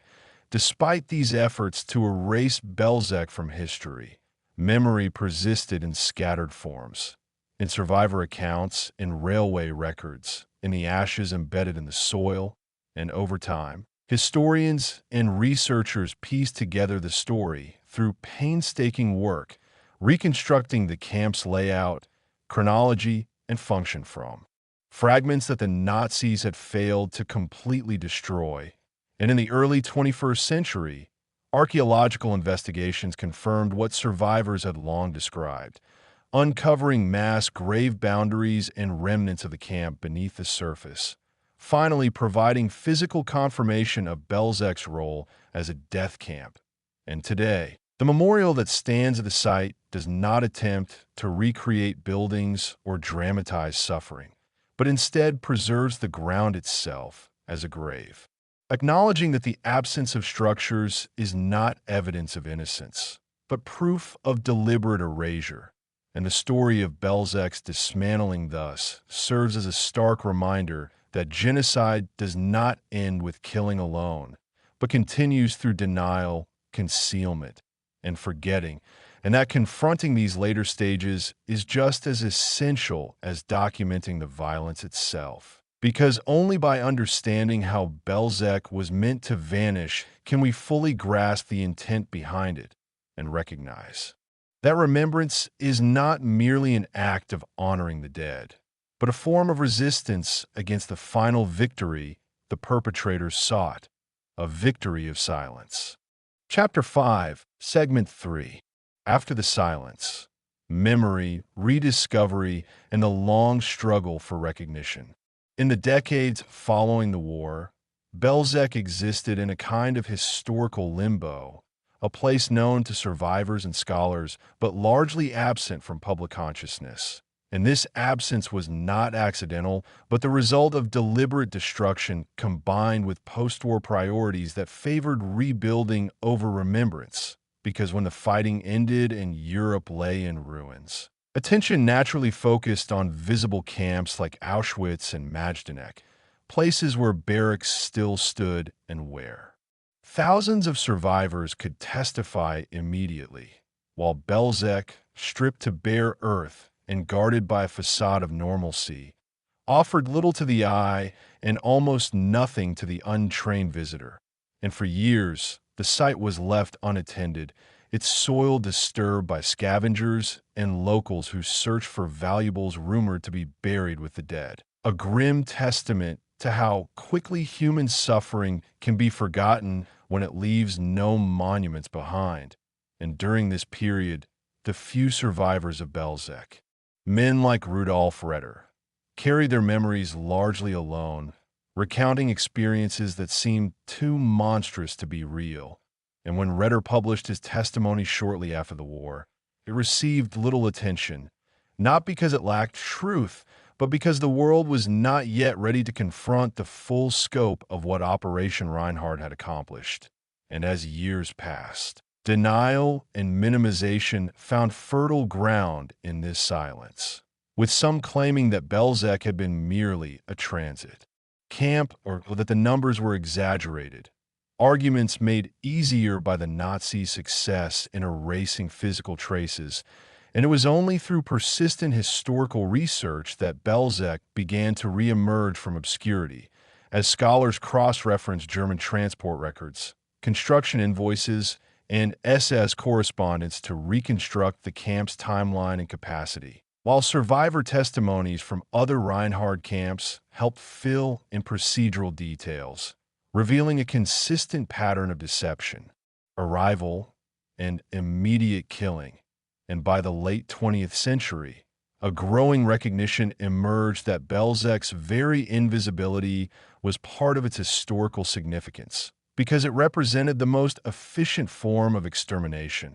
a place where the Nazis killed so completely that almost no one remained to speak. And this understanding fueled renewed efforts to commemorate the site properly, leading to the creation of a memorial that rejected traditional museum displays in favor of an immersive landscape of absence, where visitors walk through crushed stone and steel markers that evoke mass graves without attempting to recreate the camp's buildings, acknowledging that no reconstruction could adequately represent what occurred there. And archaeological investigations conducted in the early 2000s further solidified Bełżec's place in history, as researchers used non-invasive methods to map the locations of mass graves beneath the surface, confirming survivor accounts and providing irrefutable physical evidence of the camp's function. And these findings helped counter decades of denial, while also reshaping how Holocaust sites are studied and preserved, emphasizing respect for burial grounds over excavation. And as Bełżec's story gained greater visibility, it also prompted broader reflection on how genocide is remembered, raising uncomfortable questions about why some atrocities are commemorated while others fade, and how the survival of memory often depends less on the scale of suffering than on the survival of witnesses and structures. And today, Bełżec stands as both a memorial and a warning, reminding visitors that the Holocaust was not confined to a handful of infamous locations, but was carried out across a network of sites designed for different stages of annihilation, and that the absence of ruins does not indicate lesser crime, but often the opposite, a crime so thorough it sought to erase itself. And in this sense, remembering Bełżec requires an active effort, a willingness to listen to fragmented testimonies and trust historical reconstruction over visual spectacle. Because the camp's legacy is not one of survival or resistance on a large scale, but of totality. The near-complete destruction of a population and the attempted destruction of their memory. And yet the fact that Bełżec is now recognized, studied, and commemorated demonstrates that even the most carefully planned erasures can fail, and that history, though wounded, can be recovered through patience and moral resolve. And as scholars, educators, and visitors continue to engage with Bełżec's story, the camp transforms from a forgotten killing ground into a symbol of why remembrance matters most where silence was intended, ensuring that those who were murdered without witnesses are no longer without voices, and that the ground once meant to hide a crime now stands as evidence against it, speaking not through ruins, but through absence itself. Chapter 6, Segment 1. Bełżec in the Machinery of Genocide.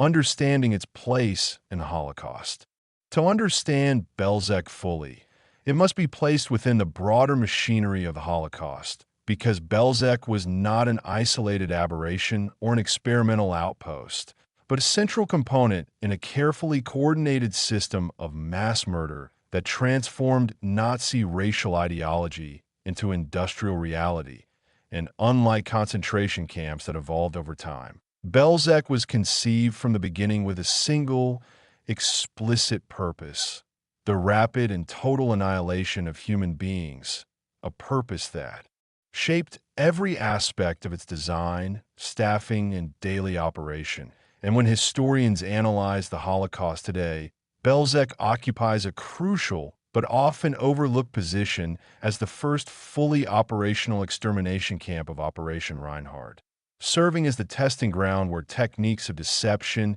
killing, and erasure were refined before being implemented on an even larger scale at Sobibor and Treblinka. And in this sense, Bełżec represents the moment when genocide crossed a decisive threshold, shifting from mass shootings and improvised brutality to a fixed, bureaucratized process that could function with horrifying efficiency. Because prior to Bełżec, the Einsatzgruppen massacres in Eastern Europe, while devastating, were logistically burdensome, psychologically taxing for the perpetrators, and difficult to conceal, whereas Bełżec offered a solution that aligned perfectly with Nazi priorities. Centralized killing, minimal manpower, reduced visibility, and maximum deniability. And this shift had profound consequences, as it allowed the regime to murder hundreds of thousands of people in a matter of months, while maintaining the illusion of order and normalcy in occupied territories.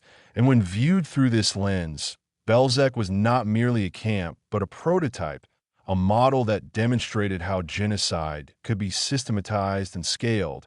and its success from a Nazi perspective accelerated the pace of the final solution across Europe, because once the leadership saw that Bełżec could operate continuously, processing transport after transport with minimal disruption, there was no longer any internal hesitation about expanding extermination infrastructure, and the language used in Nazi documents reflects this chilling normalization, as references to special treatment and resettlement became standard euphemisms masking mass murder, indicating that the moral transgression had been fully absorbed into administrative routine. And Bełżec's integration into this system also reveals how genocide depended on the cooperation of multiple institutions beyond the SS guards inside the camp, including railway officials who scheduled transports, civil administrators who compiled deportation lists, engineers who designed facilities, and medical personnel who adapted killing methods from the T4 program, all of whom contributed to the functioning of Bełżec without necessarily witnessing the final act of murder, illustrating how distance from violence enabled participation. And this diffusion of responsibility was one of the Holocaust's most dangerous features, because it allowed ordinary professionals to become accomplices while convincing themselves they were merely performing technical duties. And in the case of Bełżec, this network extended across occupied Poland and into Germany itself, linking ghettos, rail hubs, and bureaucratic offices into a single chain whose endpoint was death.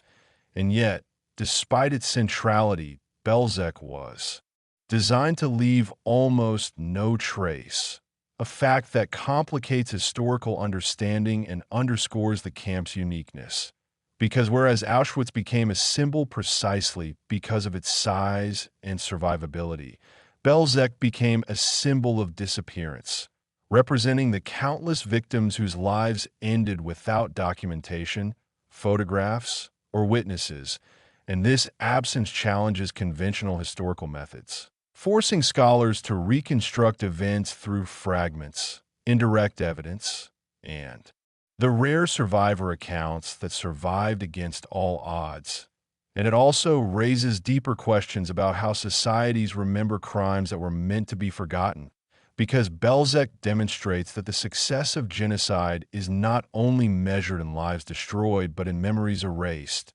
And yet, the camp's place in Holocaust history has grown clearer over time, as researchers have recognized that understanding Bełżec is essential to understanding how the Holocaust functioned as a whole, because it reveals the point at which ideology, technology, and bureaucracy converged into a seamless killing process, and it exposes the illusion that genocide is always chaotic or irrational, showing instead how it can be planned, optimized,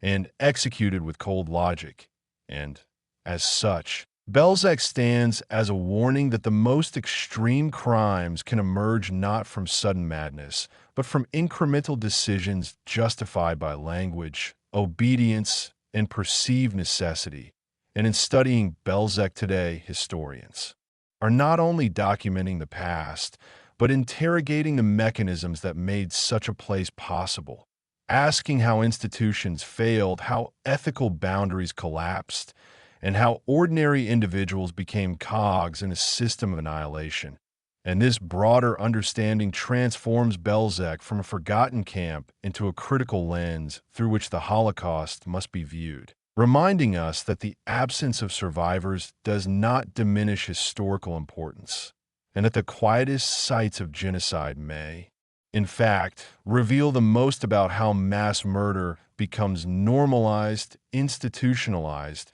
and ultimately hidden beneath the surface of everyday life.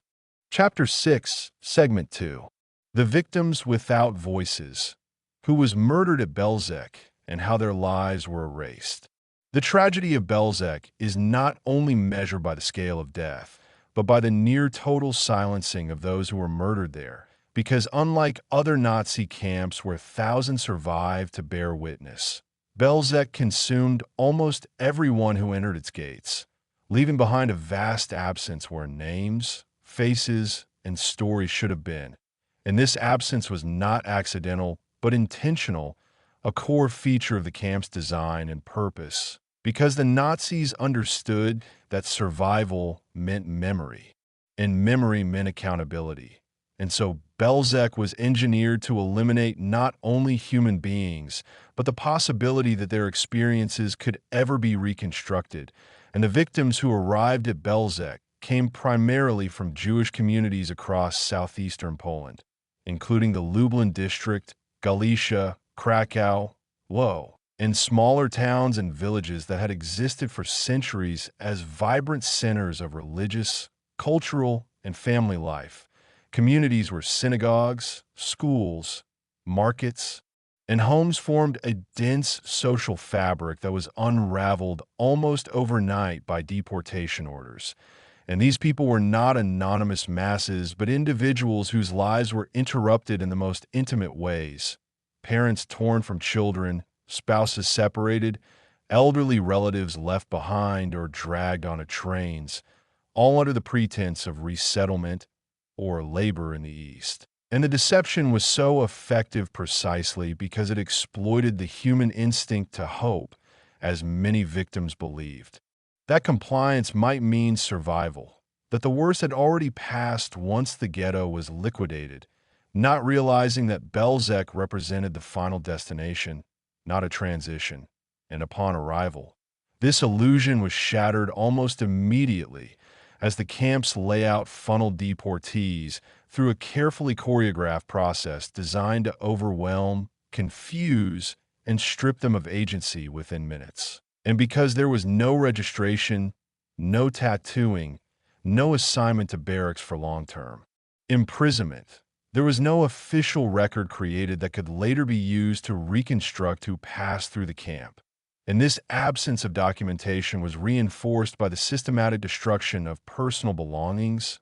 letters, photographs, and religious items, all of which were sorted, reused, or destroyed, severing the last material connections between victims and their former lives. And the demographic profile of those murdered at Bełżec further underscores the camp's role as a site of total annihilation rather than selective persecution, because entire transports were killed regardless of age, gender, health, or occupation, meaning that infants, children, adults, and the elderly were all treated as equally disposable, a reality that distinguishes Bełżec from forced labor camps where exploitation temporarily delayed death, and the few categories of prisoners who were spared immediate killing, such as Jewish laborers forced to maintain the camp or sort belongings, lived under constant threat of execution and were periodically murdered and replaced to prevent the accumulation of witnesses,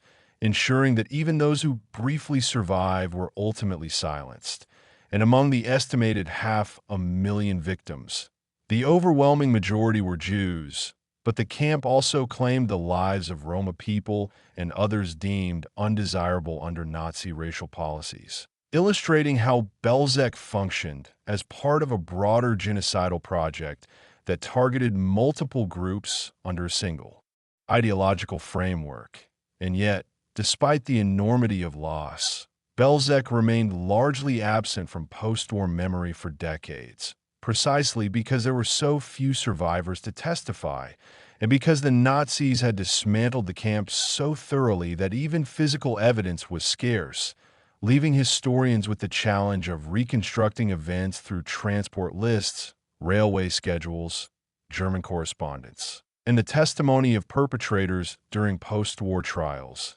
sources that,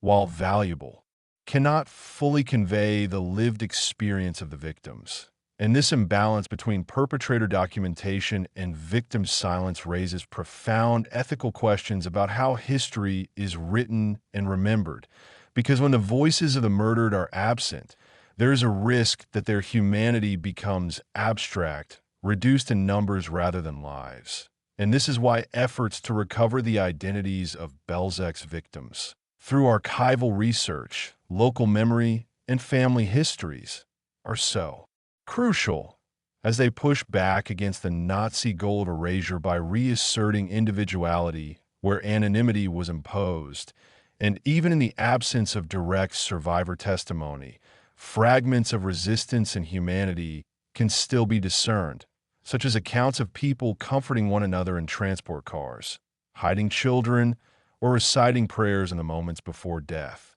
acts that affirm dignity in the face of total dehumanization. And these fragments remind us that the victims of Bełżec were not passive figures in a historical process, but human beings who responded to terror with fear, love, faith, and solidarity,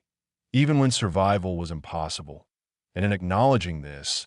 we confront the full weight of Bełżec's crime, not only as a site of mass murder, but as a place where an entire world of relationships, traditions, and futures was extinguished with the explicit intention that no trace would remain. And yet, the very act of studying Bełżec today challenges that intention, because every reconstructed transport, every recovered name, every memorial stone stands as a quiet defiance against forgetting, asserting that even in a camp designed to erase memory, the victims endure through historical truth,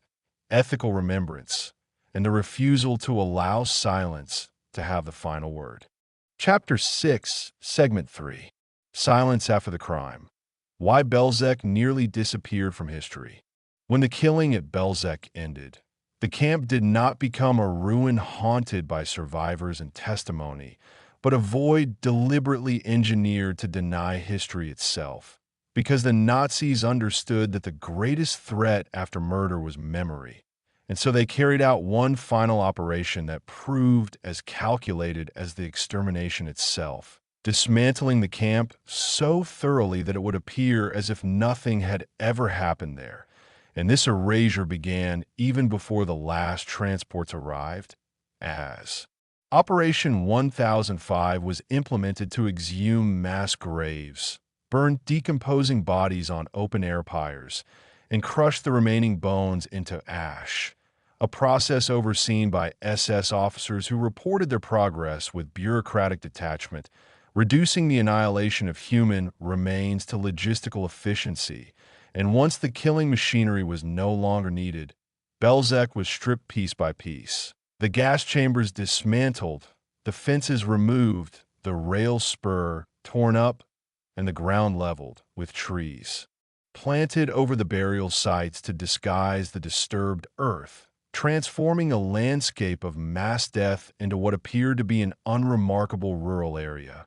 And to complete the illusion, a farmhouse was constructed on the site, occupied by a Ukrainian guard tasked with preventing curiosity, creating the appearance of normal life returning to a place where hundreds of thousands had been murdered. And this physical disappearance had devastating consequences for post-war remembrance, because when the war ended and investigators began documenting Nazi crimes, Bełżec offered almost nothing to examine. No barracks to photograph, no gas chambers to measure, no large group of survivors to interview.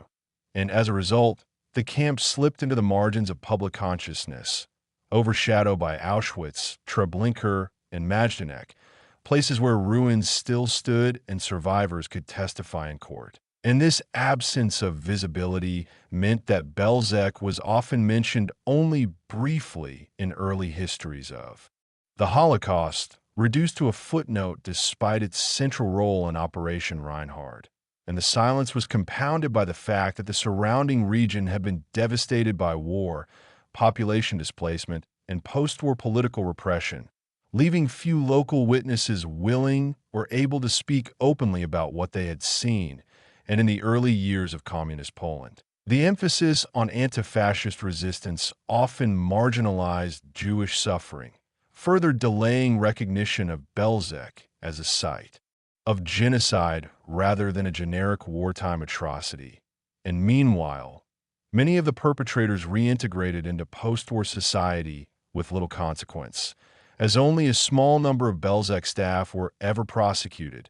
and those who were tried often received minimal sentences, aided by the lack of forensic evidence and the difficulty of proving individual responsibility in a camp where victims left no testimony. And this judicial failure reinforced the sense that Bełżec had vanished not only physically, but morally, its crimes inadequately acknowledged by the systems meant to deliver justice. And yet, despite this enforced silence, fragments of truth persisted, preserved in railway records, German correspondence, and the rare testimonies of the two known Jewish survivors, Rudolf Redder and Chaim Hersman, whose accounts, though limited by trauma and the passage of time, provided crucial confirmation of how the camp operated. And alongside them were the confessions of perpetrators, such as Kurt Gerstein, whose descriptions of the gas chambers, though filtered through his own complex motives, offered horrifying detail that could not be ignored. And slowly, through painstaking historical research, Bełżec began to re-emerge from obscurity, not as a place that could be reconstructed visually, but as one that had to be reconstructed intellectually and morally, through inference, cross-referencing, an ethical commitment to acknowledging absence itself as evidence. And this Process reached a turning point decades later with archaeological investigations that confirmed the locations of mass graves without disturbing human remains, validating survivor testimony and historical records while respecting Jewish burial law. And eventually, the establishment of the Bełżec Memorial transformed the site from a place of concealment into one of confrontation, where crushed stone fractured pathways, and minimalist design evoked destruction without recreating it, forcing visitors to grapple with loss rather than spectacle. And this memorial stands as a powerful counterpoint to the Nazi attempt at erasure, because it acknowledges that some crimes cannot be fully visualized or narrated, that silence itself is part of the historical record, and remembering Bełżec requires accepting the discomfort of what cannot be recovered, the names never recorded, the stories never told, the lives reduced to ash. And in this sense, Bełżec challenges conventional approaches to history, asking not only what happened, but why so much was allowed to disappear, and what responsibility the present has to preserve memory when evidence is scarce. And the lesson of Bełżec is therefore not confined to the past, because it demonstrates how easily atrocity can be hidden when victims are silenced and landscapes are manipulated, and how remembrance requires active resistance against forgetting. And by reconstructing Bełżec today through scholarship, memorialization, and education, we affirm that even when a crime is designed to leave no trace, its truth can still be recovered through persistence, integrity, and a refusal to let silence stand in for justice, ensuring that Bełżec, once nearly erased from history, remains a permanent warning of how genocide operates not only through killing, but through the calculated destruction of memory itself. Chapter 7, Segment 1. Rediscovering Bełżec, Unearthing Truth from Silence. For decades after the war, Bełżec existed in a strange limbo between knowledge and oblivion, known to historians as a name on transport lists and Nazi documents, yet almost invisible to the wider world. And this absence was not accidental, but the final success of the Nazi effort to annihilate not only human beings, but the very evidence of their destruction. And it was not until the latter half of the 20th century that scholars, survivors, and institutions began the slow and painful process of recovering Bełżec from this imposed silence, a process marked by resistance, uncertainty, and the ethical challenge of reconstructing a crime scene designed to leave nothing behind, because unlike Auschwitz or Majdanek, Bełżec offered no standing structures, no preserved barracks, no gas chambers to walk through, only a wooded field concealing the remains of nearly 500,000 murdered people. And early attempts to document the camp were hindered by the scarcity of survivor testimony, as almost everyone sent there was killed within hours of arrival, leaving historians reliant on fragments, railway schedules, SS correspondence, post-war interrogations, and the testimonies of perpetrators whose motivations were often self-serving or evasive. And yet, even these fragments told a devastating story when assembled carefully, revealing a camp that functioned with ruthless efficiency and disappeared with equal precision, and one of the most significant breakthroughs in rediscovering Bełżec came from renewed attention to the testimonies that had long been overlooked or dismissed due to their isolation, particularly the account of Rudolf Redder, whose detailed description of the camp's layout, gas chambers, and procedures had been published shortly after the war, but failed to gain widespread recognition, partly because it stood alone for so long. And alongside Redder's testimony was that of Chaim Hersman, whose survival was tragically brief,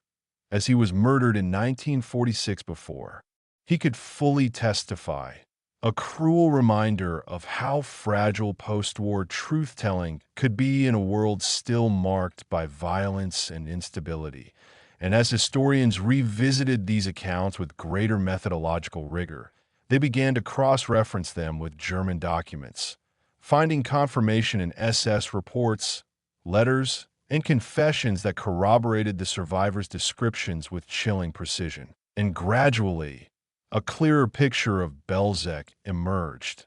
not as an anomaly, but as a central component of Operation Reinhard, the deadliest phase of the Holocaust. And this growing body of scholarship challenged the long-standing imbalance in Holocaust memory that had relegated Bełżec to obscurity, emphasizing that its lack of ruins did not diminish its significance, but instead highlighted the extreme effectiveness of Nazi concealment. And this recognition sparked a new ethical question. How does one commemorate a place where almost nothing visible remains, where excavation risks, disturbing mass graves, and where the absence itself is part of the historical truth? And this question became central to debates in the 1990s and early 2000s as Poland, Jewish organizations, and international scholars confronted the need to create a memorial that would honor the victims without violating religious law or reducing the site to a conventional monument.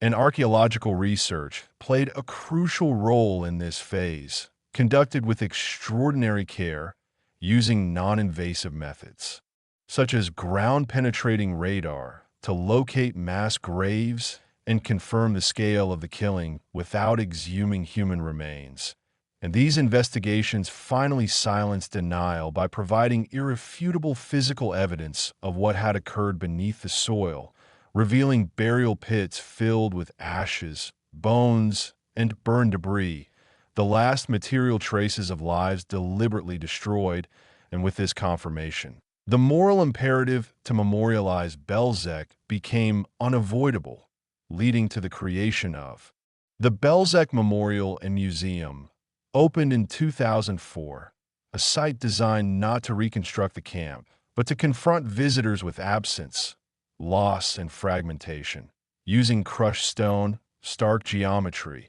and descending pathways to evoke disintegration rather than preservation. And walking through the memorial is an experience meant to unsettle rather than explain, forcing visitors to reckon with the scale of destruction without offering visual comfort or narrative closure. And in this way, Bełżec's rediscovery transformed not only historical understanding, but also the philosophy of remembrance, demonstrating that some crimes resist traditional representation and must instead be approached through restraint, reflection, and acknowledgement of what cannot be restored. And today,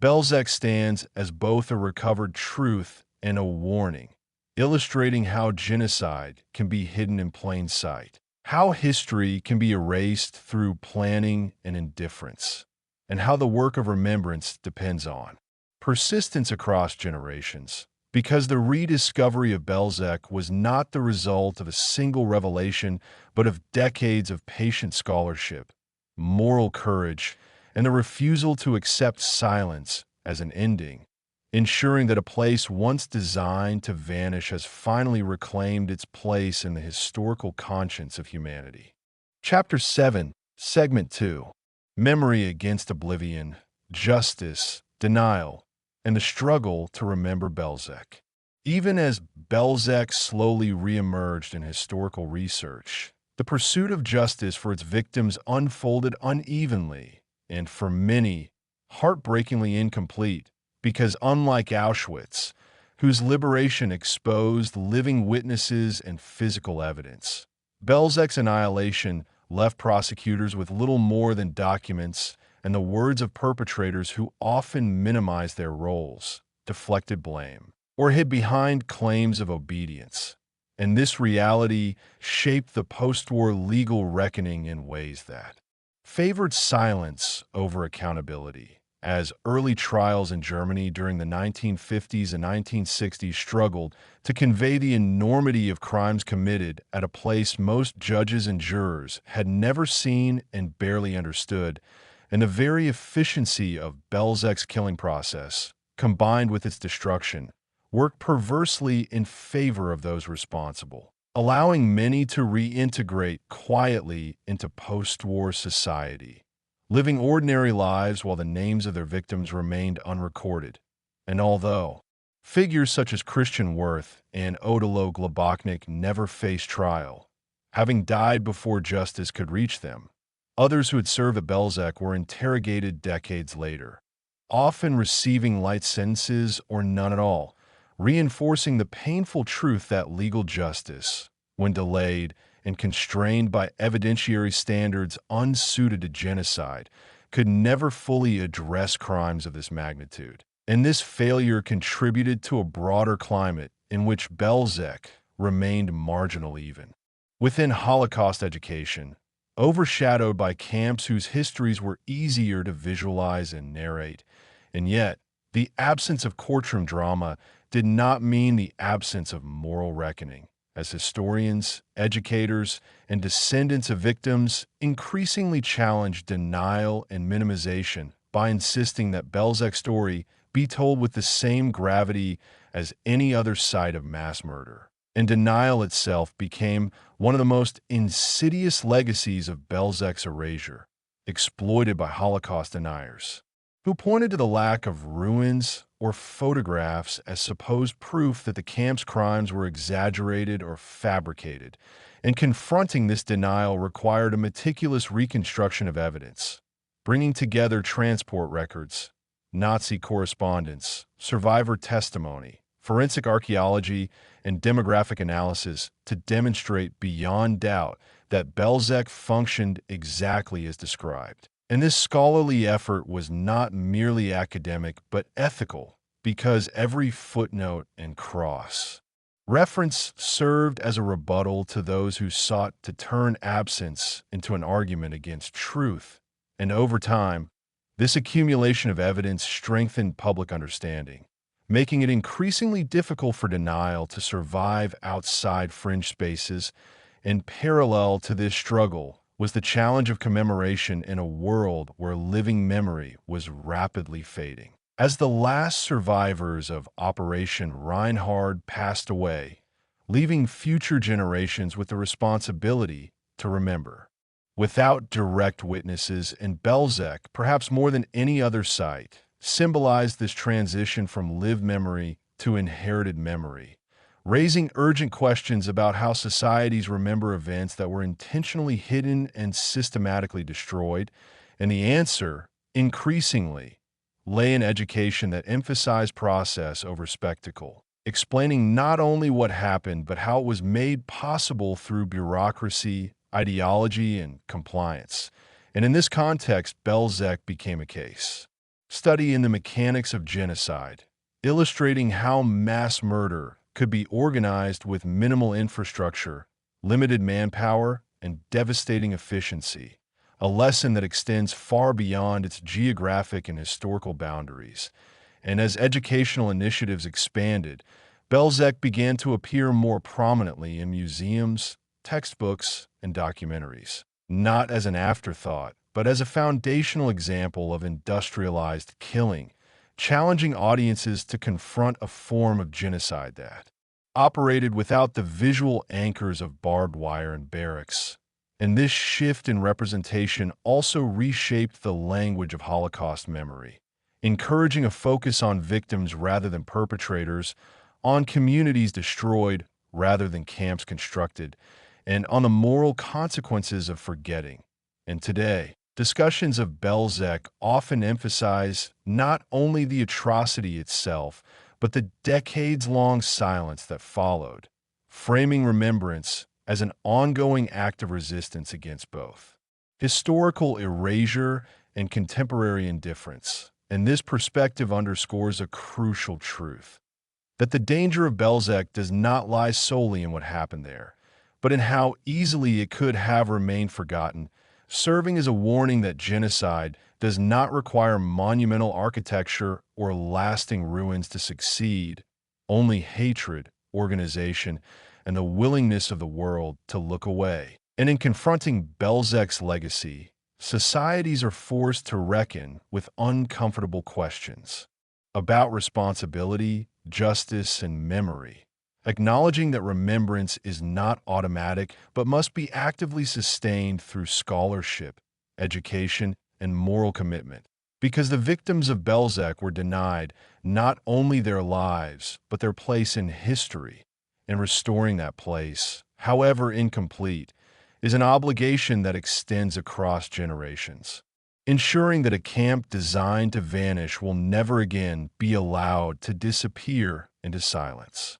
Chapter 7, Segment 3. The Meaning of Bełżec. What a Vanished Camp Teaches the World.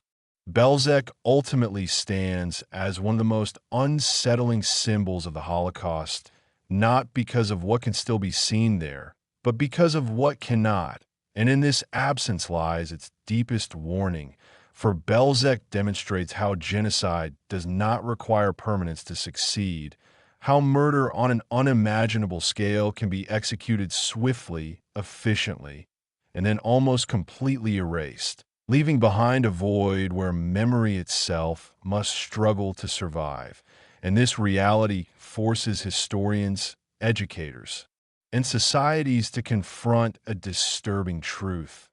Without deliberate effort, the crimes of Bełżec could have slipped into obscurity, reduced to footnotes, or dismissed as abstraction. And it is precisely this fragility of memory that makes Bełżec so vital to understanding the Holocaust as a whole, because it exposes how the Nazi project depended not only on killing, but on forgetting, on the destruction of evidence, witnesses, and even geography, transforming murder into silence. And when that silence lingered for decades, it revealed how easily the world can move on when crimes leave no visible scars. And yet, the moral weight of Bełżec does not rest solely in its past, but in what it asks of the present, demanding that remembrance be active rather than passive, intentional rather than assumed, and grounded in rigorous truth rather than symbolic gestures. Because remembrance without understanding risks becoming hollow, stripped of its capacity to warn, and Bełżec's history insists that memory must grapple with uncomfortable realities, that genocide can be bureaucratic, quiet, and hidden, that ordinary people can become participants through obedience and routine, and that systems designed for efficiency can be repurposed for annihilation with terrifying ease. And these lessons resonate far beyond the Second World War, echoing into contemporary discussions about dehumanization, state violence, and the erosion of moral boundaries, reminding us that the conditions that enabled Bełżec did not emerge overnight, but were cultivated through years of propaganda, legal discrimination, and social normalization of hatred. And in recognizing this, Bełżec becomes not just a site of mourning, but a case study in how societies unravel, how neighbors become targets, and how silence becomes a form of complicity. And this understanding transforms the act of remembrance into an ethical responsibility, one that challenges each generation to recognize early warning signs and, two, resist narratives that strip human beings of dignity. And the memorial that now stands at Bełżec, with its fractured pathways and symbolic mass grave, embodies this responsibility,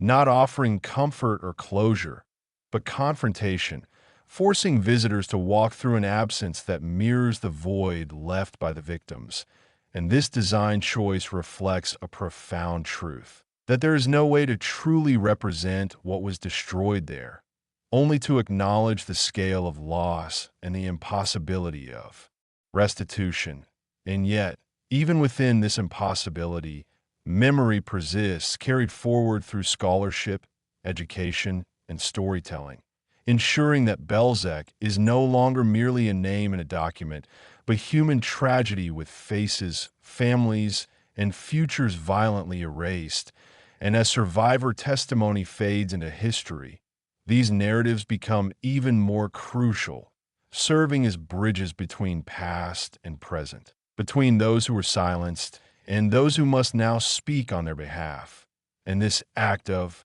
speaking is not about reliving horror for its own sake, but about preserving truth in a world where distortion and denial remain constant threats, and Bełżec's near disappearance underscores how denial thrives on absence, how gaps in memory can be exploited to undermine reality itself, making the preservation of evidence, however fragmentary, a moral imperative. And in this sense, Bełżec challenges us to redefine what remembrance looks like when physical traces are gone,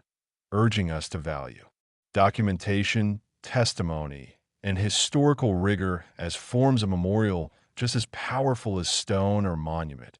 And ultimately, the legacy of Bełżec is one of vigilance, reminding humanity that genocide does not announce itself with spectacle that can unfold in forests and fields away from cameras and witnesses, and that its success depends as much on indifference and delay as on ideology and violence. And by confronting Bełżec honestly, without abstraction or minimization, we honor the victims, not only by remembering their deaths, but by affirming their existence, their humanity, and their right to be named and mourned. And this affirmation stands as the final defiance against a system that sought to erase them completely, ensuring that Bełżec, once designed to vanish, now endures as a permanent warning etched into human conscience, a reminder that memory, though fragile, remains one of the strongest tools against the repetition of history, and that the duty to remember is inseparable from the duty to prevent. For in preserving the truth of Bełżec, we affirm a commitment to a future in which silence is never again allowed to become an accomplice to murder. Chapter 8, Segment 1. After the silence, Bełżec and the struggle for memory. When the war ended in 1945, Europe stood amid ruins, mass graves, and displaced millions. Yet Bełżec was different from almost every other site of Nazi murder because there was nothing obvious left to mourn, no barracks filled with survivors, no piles of abandoned belongings, no skeletal witnesses stepping forward to testify, only a stretch of altered land where grass grew over ash and bone. And this absence shaped the post-war fate of Bełżec in profound and troubling ways, because while places like Auschwitz and Majdanek became immediate symbols of Nazi crimes, Bełżec slipped quietly into obscurity, known to historians but largely invisible to the public. And this invisibility was not accidental, but the final success of the Nazi effort to erase the camp from both the physical and historical landscape. As the Soviets liberated eastern Poland, they encountered vast evidence of atrocities. Yet Bełżec presented little that could be documented visually. And in the early years after the war, when reconstruction and survival took priority, the empty field that marked Bełżec's location did not demand attention in the same way as sites where survivors spoke directly to journalists and investigators. And so for decades, Bełżec existed in a strange limbo, acknowledged in official records of Operation Reinhard, but rarely discussed in detail. Its victims remembered privately by families who had no grave to visit, no place to mourn, and this absence deepened the trauma because mourning without a site is mourning without closure. And as post-war Poland rebuilt under a new political system, the narrative of Nazi crimes was often framed in broad terms of martyrdom and resistance, leaving little room for the specific Jewish experience of extermination camps like Bełżec, and this contributed further to the camp's marginalization, while anti-Semitism did not disappear after the war, and in some cases intensified the reluctance to confront Jewish suffering directly, meaning that Bełżec's story remained largely confined to academic circles, and even there, the lack of surviving witnesses posed immense challenges, as historians were forced to rely heavily on perpetrator testimony, German documents, and a handful of survivor accounts from nearby labor camps or transport escapes. And this imbalance, where the voices of the murderers outweighed those of the murdered, created an uncomfortable dynamic in Holocaust historiography, raising questions about how history can be reconstructed when those targeted for annihilation were almost entirely silenced.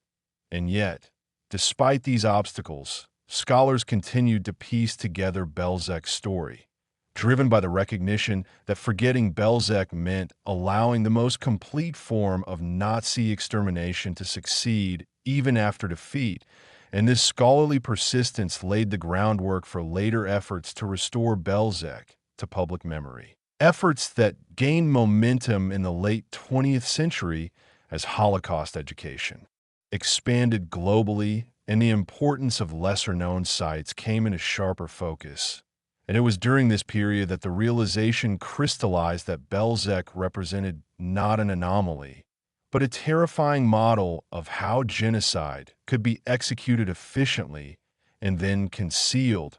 making it essential to understanding the Holocaust as a whole. And this recognition prompted renewed archaeological interest. Though excavation was approached with extreme caution out of respect for Jewish burial law, emphasizing documentation and preservation over disturbance. And these studies confirmed what records had long suggested,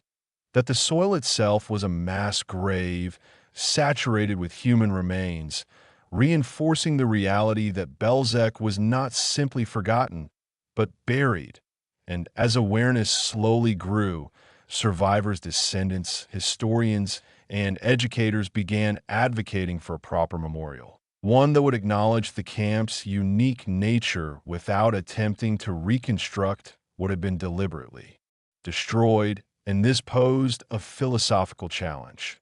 How do you memorialize a place designed to leave no trace? How do you represent absence without filling it with false certainty?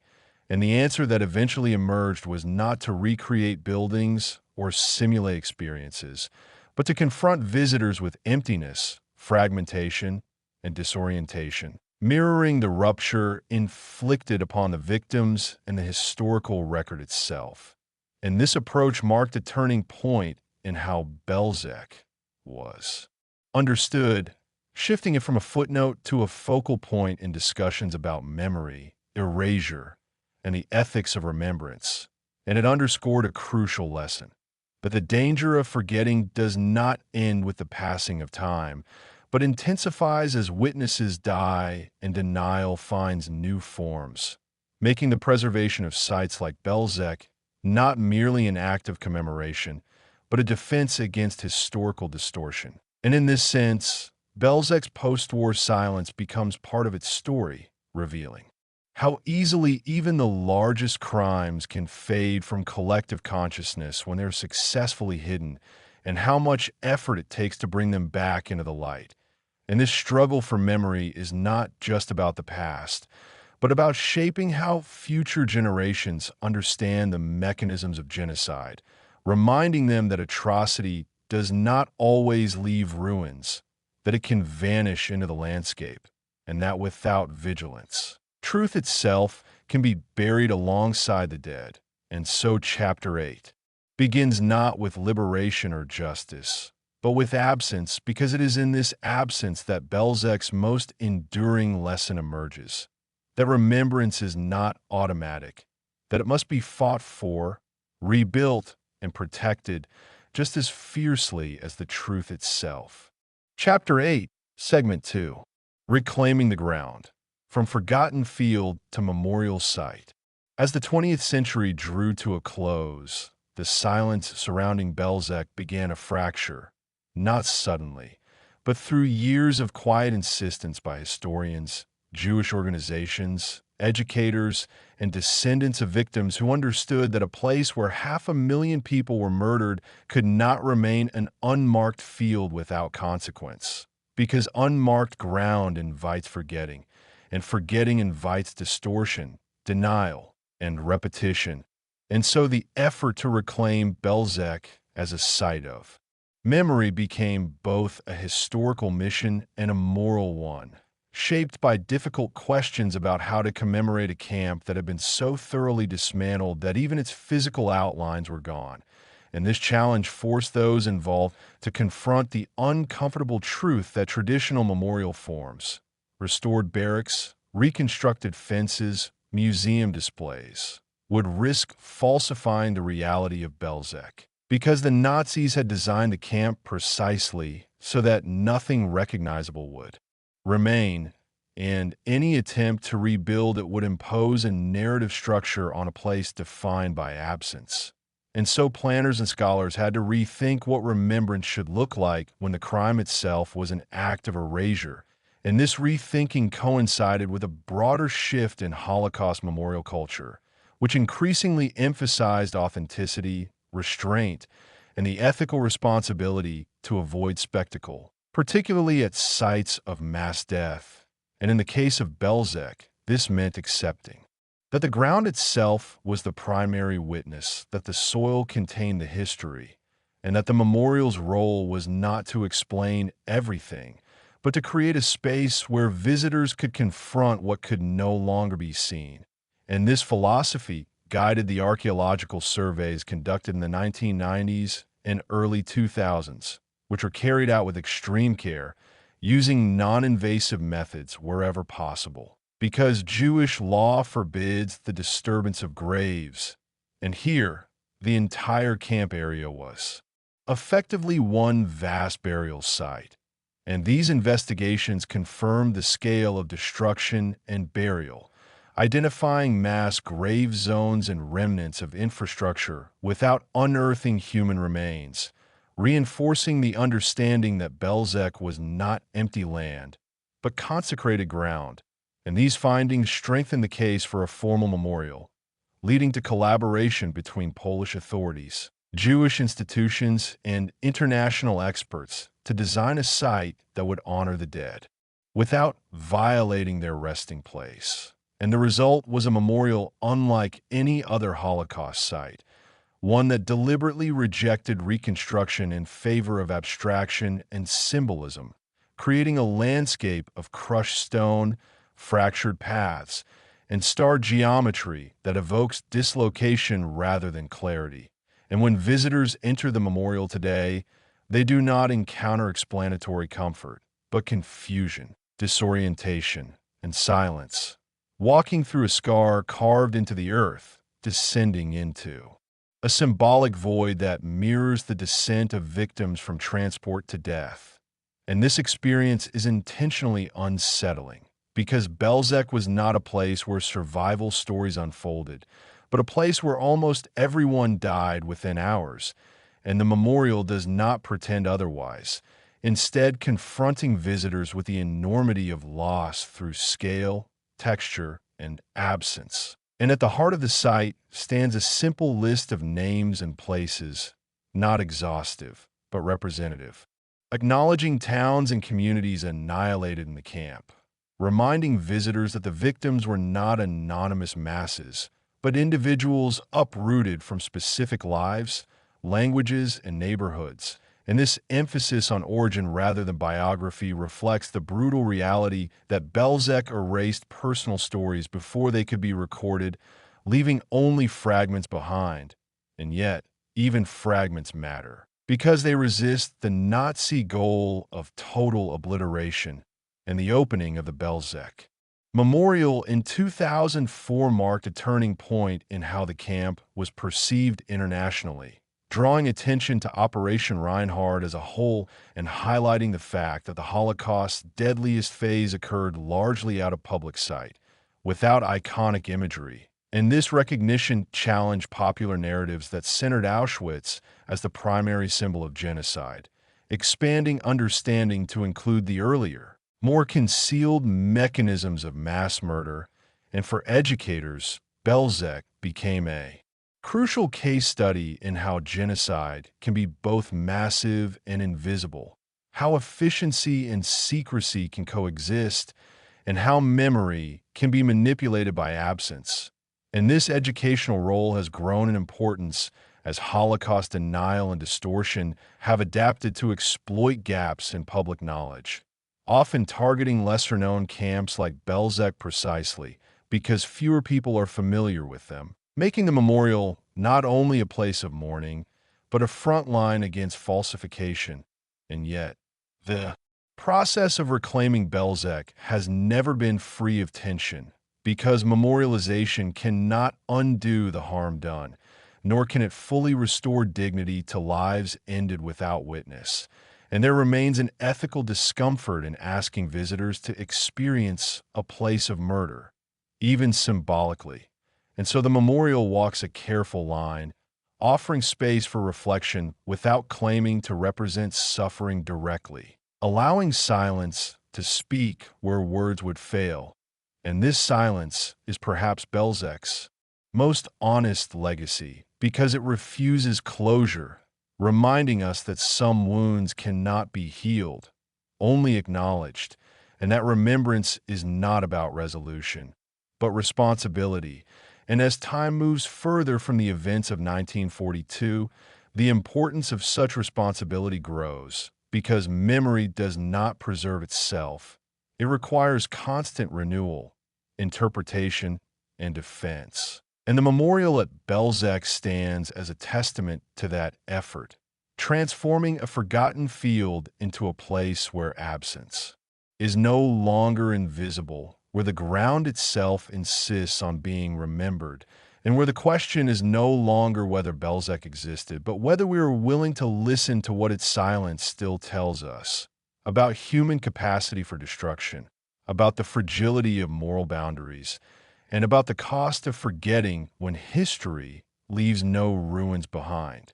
Chapter 8, Segment 3: Silence, Denial, and the Burden of Remembering What Was Meant to Vanish. Even after Bełżec was rediscovered, documented, and memorialized, the struggle over its meaning did not end, because the camp's near-total erasure created fertile ground for denial,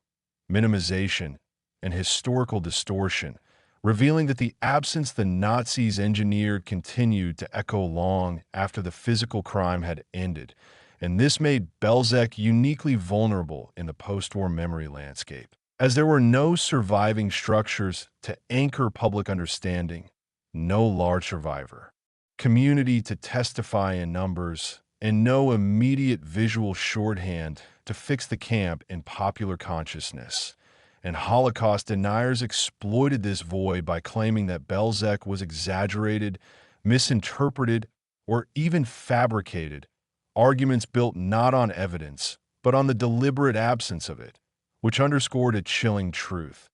The Nazi strategy of erasure had succeeded far beyond their defeat, continuing to shape how the crime could be perceived decades later. And this forced historians to confront an uncomfortable reality about memory itself, that remembrance is not guaranteed by truth alone, but must be actively defended against those who weaponize doubt.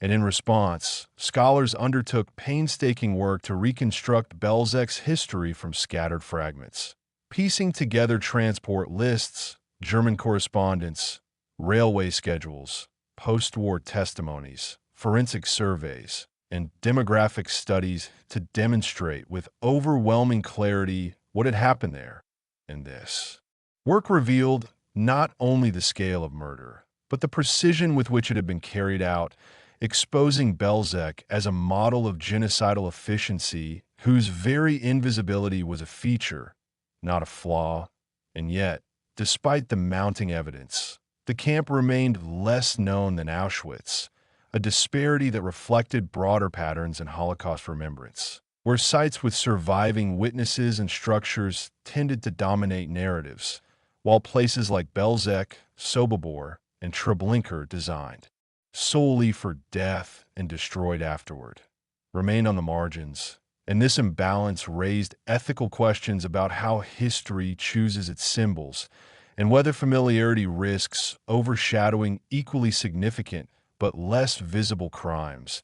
And in this sense, Bełżec challenges the way genocide is remembered because it demands attention without offering spectacle, demanding belief without visual proof, and trust in historical method over emotional immediacy. And this challenge has become even more urgent as the last survivors and witnesses pass away, transferring the responsibility of memory entirely to documents, sites, and education, where the absence of living voices makes distortion easier and apathy more tempting. And this is why Bełżec's story carries a warning beyond its immediate history, illustrating how crimes can disappear not only through physical destruction, but through neglect, distraction, and selective remembrance, and how societies that fail to actively preserve difficult histories risk allowing them to be rewritten or dismissed.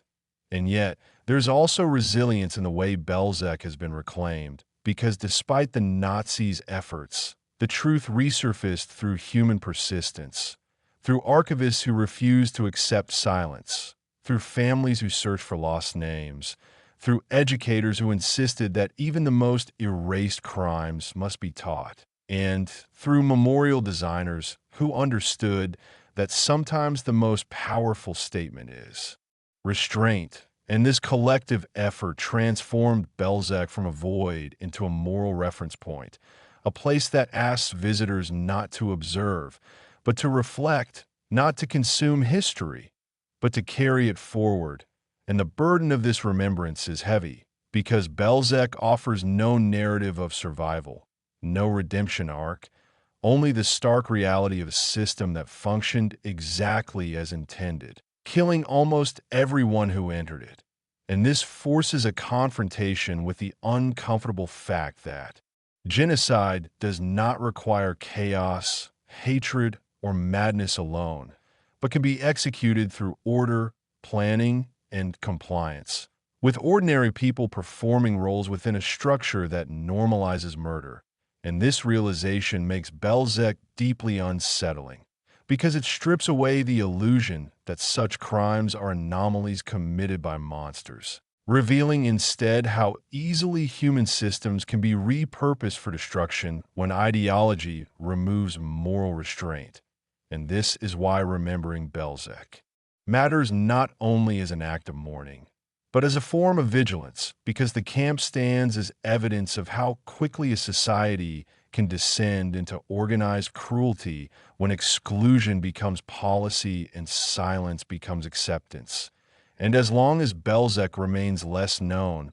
less visited, and less discussed, the danger of forgetting persists, not because the facts are unclear, but because memory competes with convenience. And difficult histories are often pushed aside in favor of simpler narratives. And so the responsibility of Bełżec's memory now rests not with survivors, but with those who inherit the record, with educators, historians, students, and viewers who must choose whether absence will be interpreted as doubt or as proof of intentional erasure. And the camp's legacy ultimately lies in this choice, because Bełżec teaches that genocide does not end when killing stops, but continues in the struggle over truth, and that honoring the dead requires more than monuments. It requires sustained attention, moral clarity, and the refusal to let silence become the final word, ensuring that a place designed to vanish instead endures as a warning etched not in ruins, but in human conscience. Chapter 9, Segment 1. From Ashes to Evidence. How Bełżec was reconstructed by history. In the decades following the war, Bełżec existed in a strange and troubling state of historical limbo, known to specialists yet absent from public consciousness. Its destruction so thorough that even memory struggled to find a foothold. And this absence was not accidental, but the final phase of the crime itself. Because the Nazis had understood that murder on such a scale required not only efficiency in killing, but efficiency in forgetting. And so the post-war task of reconstructing Bełżec became one of the most difficult undertakings in Holocaust historiography, requiring scholars to rebuild an entire extermination system almost entirely from fragments, whispers, and traces deliberately meant to vanish. And at first,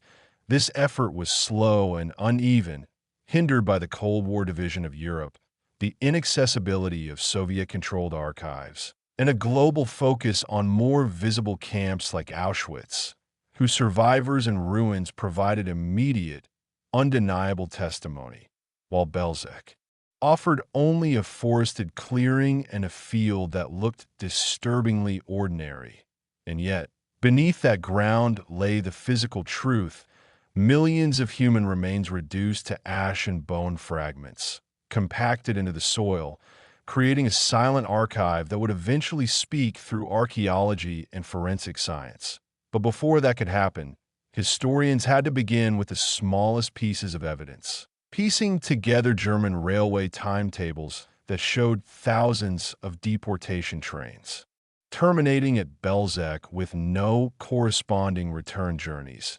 analyzing Nazi correspondence that referred obliquely to special treatment and resettlement, euphemisms that masked mass murder, and cross-referencing these documents with the few survivor testimonies that existed, primarily from members of the Sonderkommando who had escaped during the camp's operation. Men whose accounts described gas chambers disguised as showers, engines pumping carbon monoxide, and the systematic disposal of bodies, testimonies that were initially met with skepticism, not because they lacked credibility, but because their implications were almost impossible to comprehend. And this skepticism revealed an uncomfortable aspect of post-war society, a reluctance to accept crimes that challenged the limits of imagination. And so for years, Bełżec remained underrepresented in both education and memorial culture, not because it mattered less, but because it demanded a different kind of engagement, one rooted in trust in historical method rather than visual confirmation. And this began to change in the late 20th century, when a new generation of scholars approached the Holocaust with a broader lens, recognizing Operation Reinhard as the core of Nazi extermination policy, and understanding that Bełżec, though less famous, was in fact foundational, the prototype upon which later killing centers refined their techniques. And as access to archives expanded and interdisciplinary research advanced, the picture of Bełżec grew clearer, revealing not a chaotic slaughter, but a meticulously organized process involving railway authorities, SS administrators, local collaborators, and industrial technology, all coordinated to achieve maximum killing efficiency with minimal visibility. And this realization reframed the camp's significance, positioning Bełżec not as an anomaly, but as a key node in a continent-wide system of genocide. And it also underscored the moral implications of bureaucratic participation, showing how ordinary administrative functions, scheduling trains, managing supplies, filing reports, became instruments of mass murder when guided by ideology. And this reconstruction reached a critical turning point in the 1990s and early 2000s, when archaeological investigations were conducted at the site with extraordinary care, avoiding disturbance of human remains while using non-invasive techniques to map mass grave locations.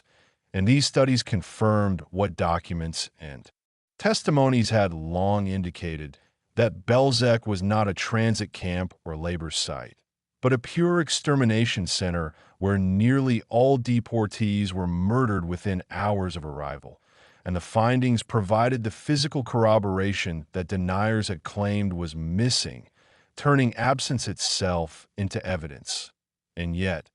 even as the historical record solidified, the emotional challenge of representing Bełżec remained. Because how does one convey the reality of a place designed to leave no witnesses, where survival was the exception and death the rule, and where the perpetrator succeeded so completely that the crime risked being overshadowed by more visible sights? And this question shaped the way Bełżec would eventually be memorialized, leading to an approach that emphasized void, fragmentation, and reflection rather than reconstruction, acknowledging that any attempt to recreate the camp physically would risk distorting its meaning. And instead, the site was allowed to speak through landscape, silence, and carefully curated information, inviting visitors to confront not what they could see,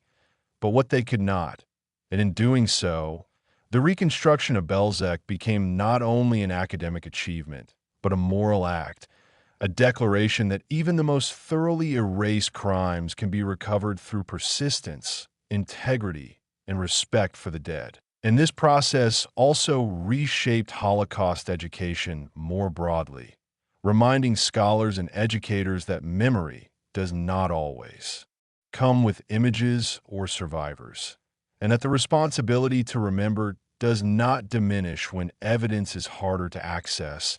but rather increases, because silence is precisely what the perpetrators intended. And so Bełżec's reconstruction stands as a testament to the power of historical inquiry to resist erasure, to challenge denial, and to restore dignity to victims whose lives were meant to disappear without trace, proving that while the Nazis could destroy bodies and buildings, they could not permanently destroy truth, and that even a place designed to vanish can,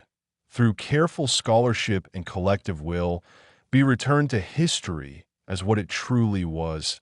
a central crime of the Holocaust, and a warning written into the very ground. Chapter 9, Segment 2: Silence, Denial, and the Long Struggle for Recognition. Even after historians began reconstructing the reality of Bełżec through documents, testimony, and forensic evidence, the camp remained burdened by another layer of erasure, one rooted not in Nazi destruction, but in post-war silence, denial, and geopolitical neglect. In the immediate aftermath of World War II, Europe was consumed with rebuilding shattered nations, prosecuting leading war criminals,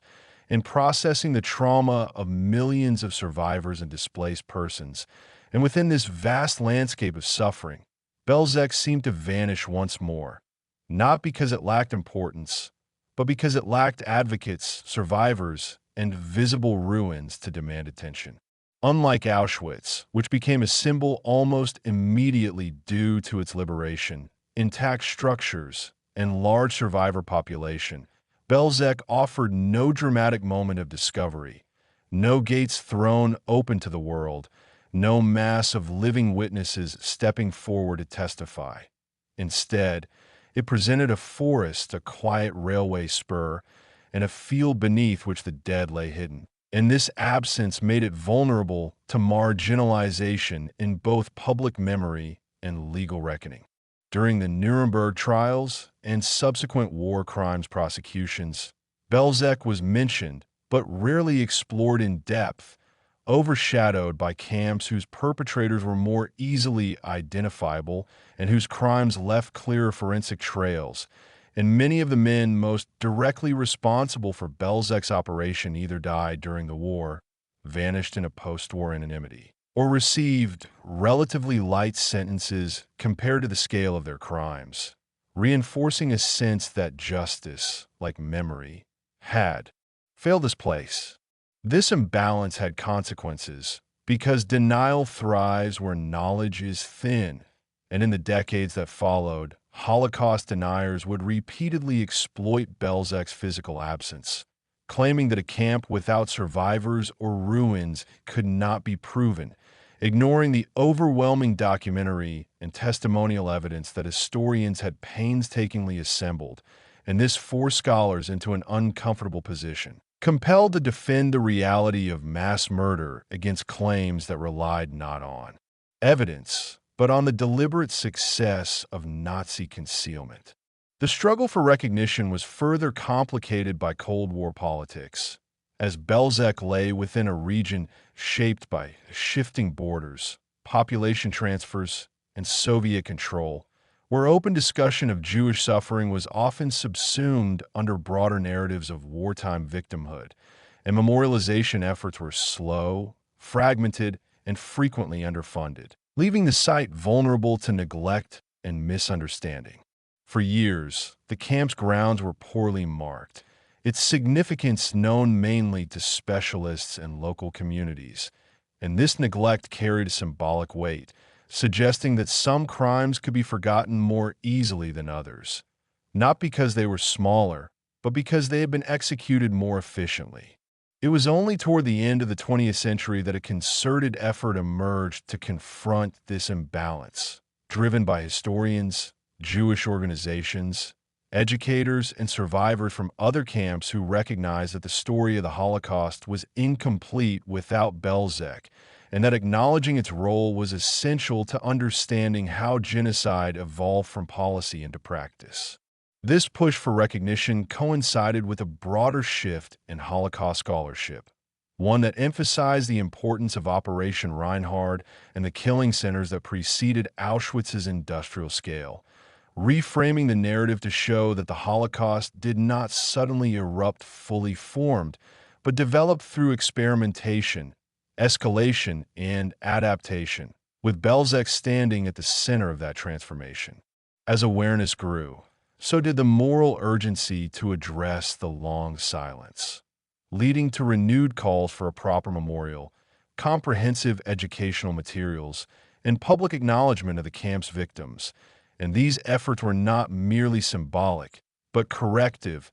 challenging decades of omission and confronting the uncomfortable reality that memory itself can be shaped by power, visibility, and narrative convenience. The creation of a permanent memorial at Bełżec in the early 2000s marked a turning point, signaling that the camp would no longer exist only as a footnote or scholarly reference, but as a recognized site of mass murder and human loss. And yet, even this recognition came with its own challenges, because memorializing a place designed to erase all traces requires a different language, one that resists spectacle and instead invites reflection, absence, and discomfort. The struggle for Bełżec's recognition thus became a case study in how societies remember, or fail to remember, atrocity, illustrating that forgetting is rarely accidental, and that restoring memory often demands sustained effort across generations, disciplines, and borders. Today, Bełżec's place in Holocaust history is more firmly established, but the path to that acknowledgement reveals a sobering truth: that genocide does not end with the last victim, but continues in the battles over memory, denial, and silence, and that honoring the dead requires not only mourning, but vigilance, scholarship, and the refusal to allow absence to become an excuse for forgetting, because in the case of Bełżec, silence was never neutral. It was the final objective of the crime itself. Chapter 9, Segment 3. Memory Reclaimed. Bełżec in the Moral Landscape of History. As the 21st century unfolded, Bełżec's reemergence into public consciousness forced a deeper reckoning,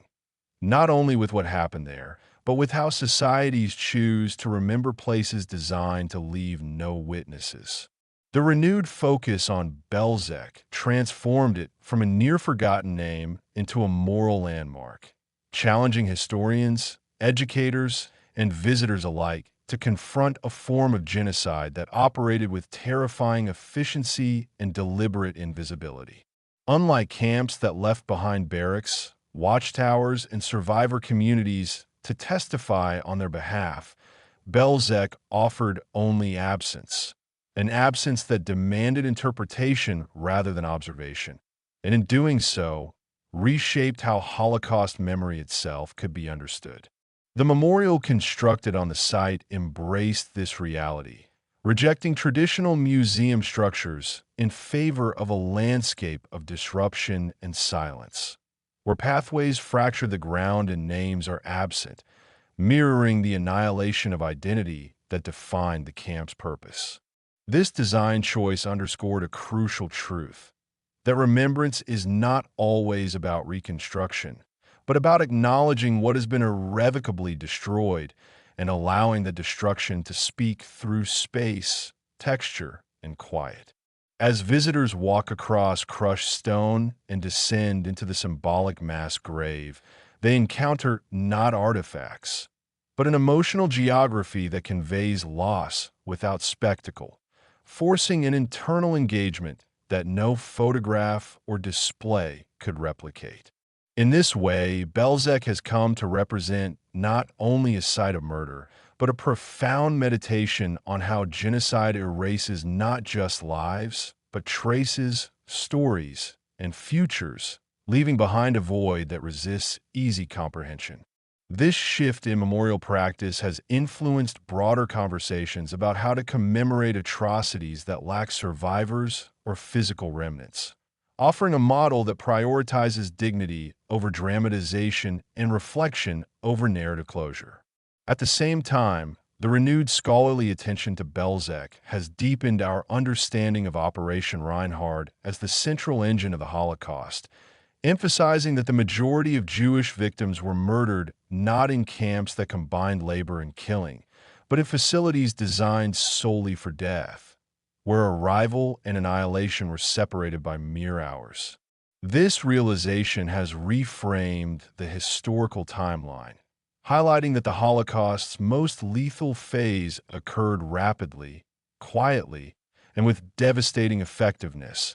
long before the world grasped the scale of what was unfolding. Bełżec's story, thus, serves as a corrective to narratives that center on survival and liberation alone, reminding us that for hundreds of thousands, there was no chance to endure, resist, or bear witness, only a brief passage from transport to death.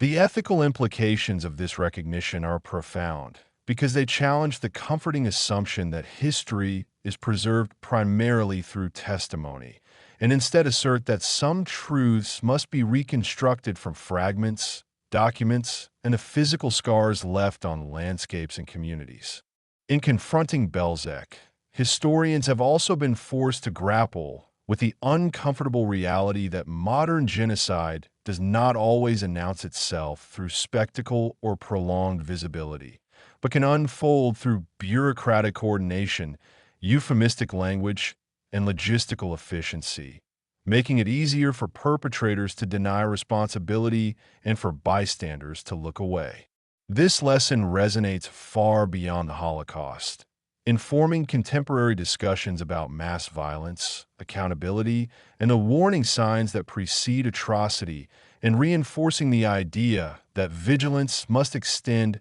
not only to acts of violence, but to the systems and ideologies that enable them. The restoration of Bełżec's memory has also provided a measure of posthumous dignity to its victims, affirming that even those whose names were never recorded and whose bodies were deliberately destroyed are not beyond remembrance, and that historical justice, while never complete, can still be pursued through acknowledgement and education. For descendants, scholars, and visitors, the site stands as a testament to the power of memory to resist erasure, even when faced with the most determined efforts to obliterate evidence and silence the dead. Ultimately, Bełżec's place in the moral landscape of history lies not only in the magnitude of its crime, but in the clarity of its message, that genocide can be carried out swiftly, efficiently, and almost invisibly, and that the absence of ruins or survivors does not diminish the reality of what occurred, but instead magnifies the responsibility of those who come after to remember, to study, and to speak. In reclaiming Bełżec from obscurity, the world confronts a difficult but necessary truth,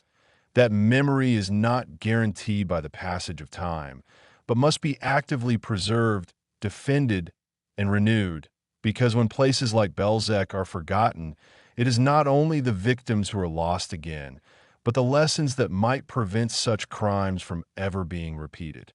Chapter 10, Segment 1. The Legacy of Bełżec. What the camp teaches the modern world. The legacy of Bełżec does not reside in ruined barracks, preserved artifacts, or the voices of thousands of survivors who live to tell their stories, because the camp was never meant to leave such traces behind. Its legacy exists instead as a warning carved into absence itself, a demonstration of how genocide can be executed with such speed, secrecy, and efficiency that almost nothing remains to testify to it. Bełżec teaches the modern world that mass murder does not require sprawling infrastructures or prolonged occupation. It can be carried out through carefully planned systems, obedient personnel, and the dehumanization of victims in numbers, cargo, and units to be processed. The camp represents the moment when killing was fully industrialized, not in the sense of machines alone, but in mindset, when murder became routine, scheduled, optimized, and recorded with chilling detachment. In understanding Bełżec, we are forced to confront the uncomfortable reality that its perpetrators were not monsters operating outside society, but men who followed orders, adapted quickly, and refined their methods through trial and error, all while returning home at night to ordinary lives. This challenges the comforting myth that genocide is the work of uniquely evil individuals, and instead reveals how ordinary people, when immersed in an ideology that defines entire populations as disposable, can become agents of unimaginable violence. Bełżec's story also exposes the danger of euphemism and bureaucratic language, where words like resettlement, special treatment, and processing mask the reality of gas chambers and mass graves, allowing perpetrators to distance themselves psychologically from their actions and enabling institutions to function without moral interruption.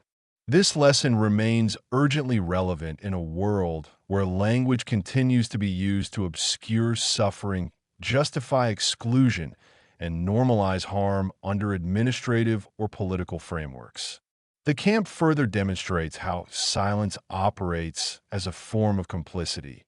not only the silence of those who carried out the killings, but the silence imposed on victims, whose lives were erased so thoroughly that even their deaths were meant to leave no echo. Bełżec reminds us that when victims are denied names, graves, and witnesses, history itself becomes vulnerable to distortion, denial, and forgetting, making remembrance an ethical obligation rather than a passive act of reflection. The near erasure of Bełżec after the war shows how easily crimes can vanish from public awareness when there are no survivors to demand recognition and no visible ruins to anchor memory, underscoring the importance of documentation, scholarship, and education in preserving truth against time and denial. At the same time, the eventual rediscovery and memorialization of the site demonstrates that memory can be reclaimed even after decades of neglect, and that historical justice, while never complete, can still restore dignity to those who were stripped of it in life and death. Bełżec also forces a re-examination of how we measure the Holocaust itself, shifting focus away from sites of survival and resistance toward places where annihilation was nearly total, and where the absence of voices speaks louder than testimony ever could. This perspective deepens our understanding of the Holocaust not only as a series of crimes, but as a system designed to erase both people and proof, revealing the full scope of its ambition and the fragility of historical memory when confronted with deliberate destruction. For the modern world, Bełżec stands as a stark reminder that genocide does not begin with gas chambers, but with ideology, indifference, and the gradual normalization of cruelty, and that by the time violence becomes visible, the mechanisms that enable it are often already firmly in place. Its legacy calls on societies to remain vigilant against the early signs of dehumanization, to question systems that categorize people as problems to be solved, and to recognize that efficiency and obedience, when detached from morality, can become tools of devastation. In this sense, Bełżec is not only a chapter of the past, but a mirror held up to the present, asking whether we are capable of recognizing the conditions that allow such crimes to occur, and whether we are willing to act before silence once again becomes the most powerful accomplice to mass murder.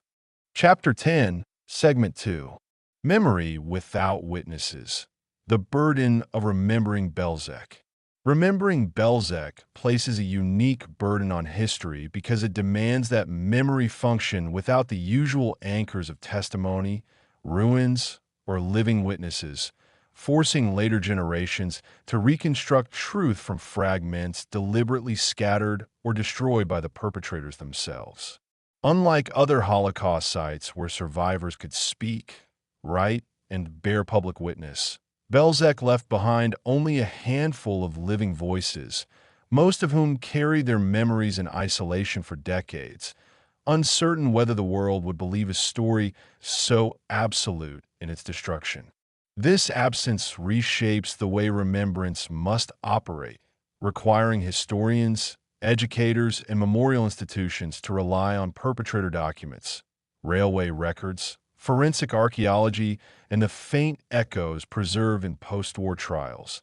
all while resisting the temptation to reduce the camp to abstraction or statistics. The challenge is not merely to prove that Bełżec existed, but to convey the human reality of a place where nearly every person who entered was murdered within hours, leaving no opportunity for daily life narratives, resistance networks, or long-term survival accounts that might soften or contextualize the brutality. In this vacuum, the danger of denial and minimization grows, as absence can be misinterpreted as uncertainty and silence mistaken for doubt, making Bełżec especially vulnerable to historical erasure in public consciousness. The post-war neglect of the site, where the land was repurposed, overgrown, and left unmarked for years, further illustrates how easily mass murder can slip from memory when political priorities shift and survivors are too few to demand recognition. This neglect was not accidental, but reflected broader discomfort in confronting crimes that implicated entire systems rather than isolated villains, as Bełżec exposed not only SS brutality, but the participation of railways, administrators, local collaborators, and bureaucracies that functioned efficiently without ever seeing a victim as a human being. The eventual effort to memorialize Bełżec, therefore, required a new language of remembrance, one that acknowledges absence as evidence, emptiness as testimony, and silence as a historical artifact in its own right. Modern memorial design at the site embraces this reality by refusing reconstruction or spectacle, instead using space, stone, and fractured paths to evoke disorientation, loss, and the impossibility of recovery, inviting visitors to confront what cannot be restored rather than offering closure. This approach challenges contemporary expectations of museums and memorials, which often seek narrative clarity and emotional resolution, by insisting that Bełżec remains unresolved precisely because its victims were denied the chance to leave stories behind. In this way, memory becomes an active responsibility rather than a passive inheritance, requiring continual engagement, education, and defense against distortion. Bełżec also complicates the way societies commemorate the Holocaust as a whole, reminding us that remembrance is uneven and often shaped by visibility rather than scale, and that some of the dead risk being forgotten not because they mattered less, but because their erasure was more complete. The camp's history urges a reevaluation of how collective memory is constructed, asking whose suffering becomes central, whose remains peripheral, and how moral attention is distributed across sites of atrocity. At the same time, the gradual restoration of Bełżec to historical awareness demonstrates that forgetting is not final, and that even the most thoroughly concealed crimes can be brought back into the light through persistence, scholarship, and ethical commitment. The responsibility now falls on later generations to carry this memory forward, not as inherited guilt, but as inherited duty, ensuring that the mechanisms and consequences of genocide are understood in full, including those chapters where no one survived to speak. Remembering Bełżec thus becomes an act of resistance against the very goal of its creators, who sought not only to kill, but to make killing disappear from history. And in refusing that erasure, remembrance transforms absence into a form of presence that endures beyond silence. Chapter 10, Segment 3. After the silence, responsibility, warning, and the meaning of Bełżec today. The story of Bełżec does not end with memorial stones or historical texts. It continues in the choices societies make about how the past is taught, discussed, and defended against distortion. Because the true danger of a place built to vanish is not only that it might be forgotten, but that its lessons might be misunderstood or ignored. Bełżec stands as a stark demonstration of how genocide does not require chaos, fanatic crowds, or dramatic spectacle, but can be carried out through planning, routine, and administrative efficiency when ideology strips people of their humanity and institutions obey without question. The camp's existence challenges comforting narratives that portray mass violence as the product of madness or exceptional cruelty, instead revealing how ordinary structures, timetables,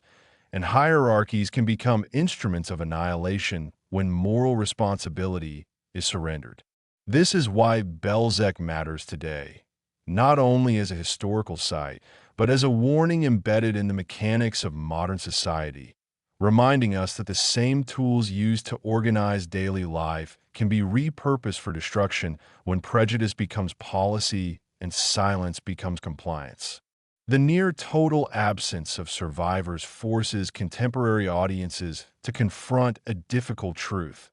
Remembrance cannot rely solely on empathy drawn from personal stories, but must also be grounded in ethical reasoning, critical thinking, and an unwavering commitment to evidence, even when that evidence is fragmentary and incomplete. In this sense, Bełżec demands a different kind of vigilance, one that resists denial not through emotional appeal alone, but through careful reconstruction and the courage to face conclusions that are deeply unsettling. The camp's history also underscores the responsibility of education, as ignorance and simplification create fertile ground for distortion, relativization, and conspiracy, all of which thrive where complexity is avoided and uncomfortable truths are softened. Teaching Bełżec honestly means explaining how extermination evolved step by step, how previous policies failed to satisfy genocidal ambitions, and how bureaucratic innovation made killing faster and more concealed,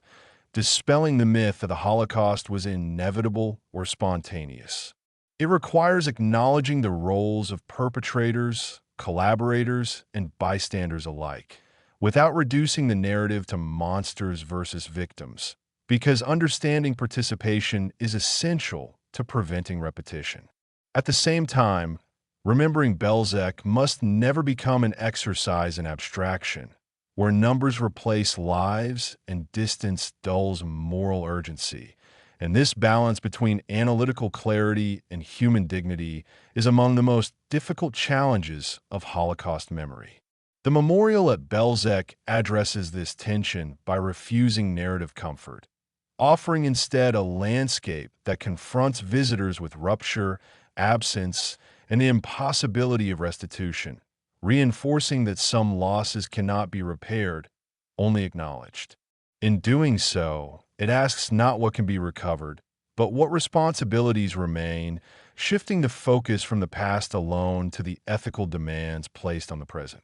These demands include defending historical truth against denial, resisting the normalization of dehumanizing language, and recognizing early warning signs when groups are labeled as threats rather than neighbors, problems rather than people. Bełżec also speaks to the fragility of memory in a world where attention is fleeting and outrage competes with entertainment, reminding us that forgetting is often quiet, gradual, and unintentional, yet no less dangerous for that. The camp's erasure was once physical, achieved through demolition and deception, but modern erasure can occur through indifference, misinformation, or the false equivalence that flattens moral distinctions. Confronting this requires sustained engagement, not only from historians and educators, but from media, institutions, and individuals who choose to treat the past as relevant rather than remote.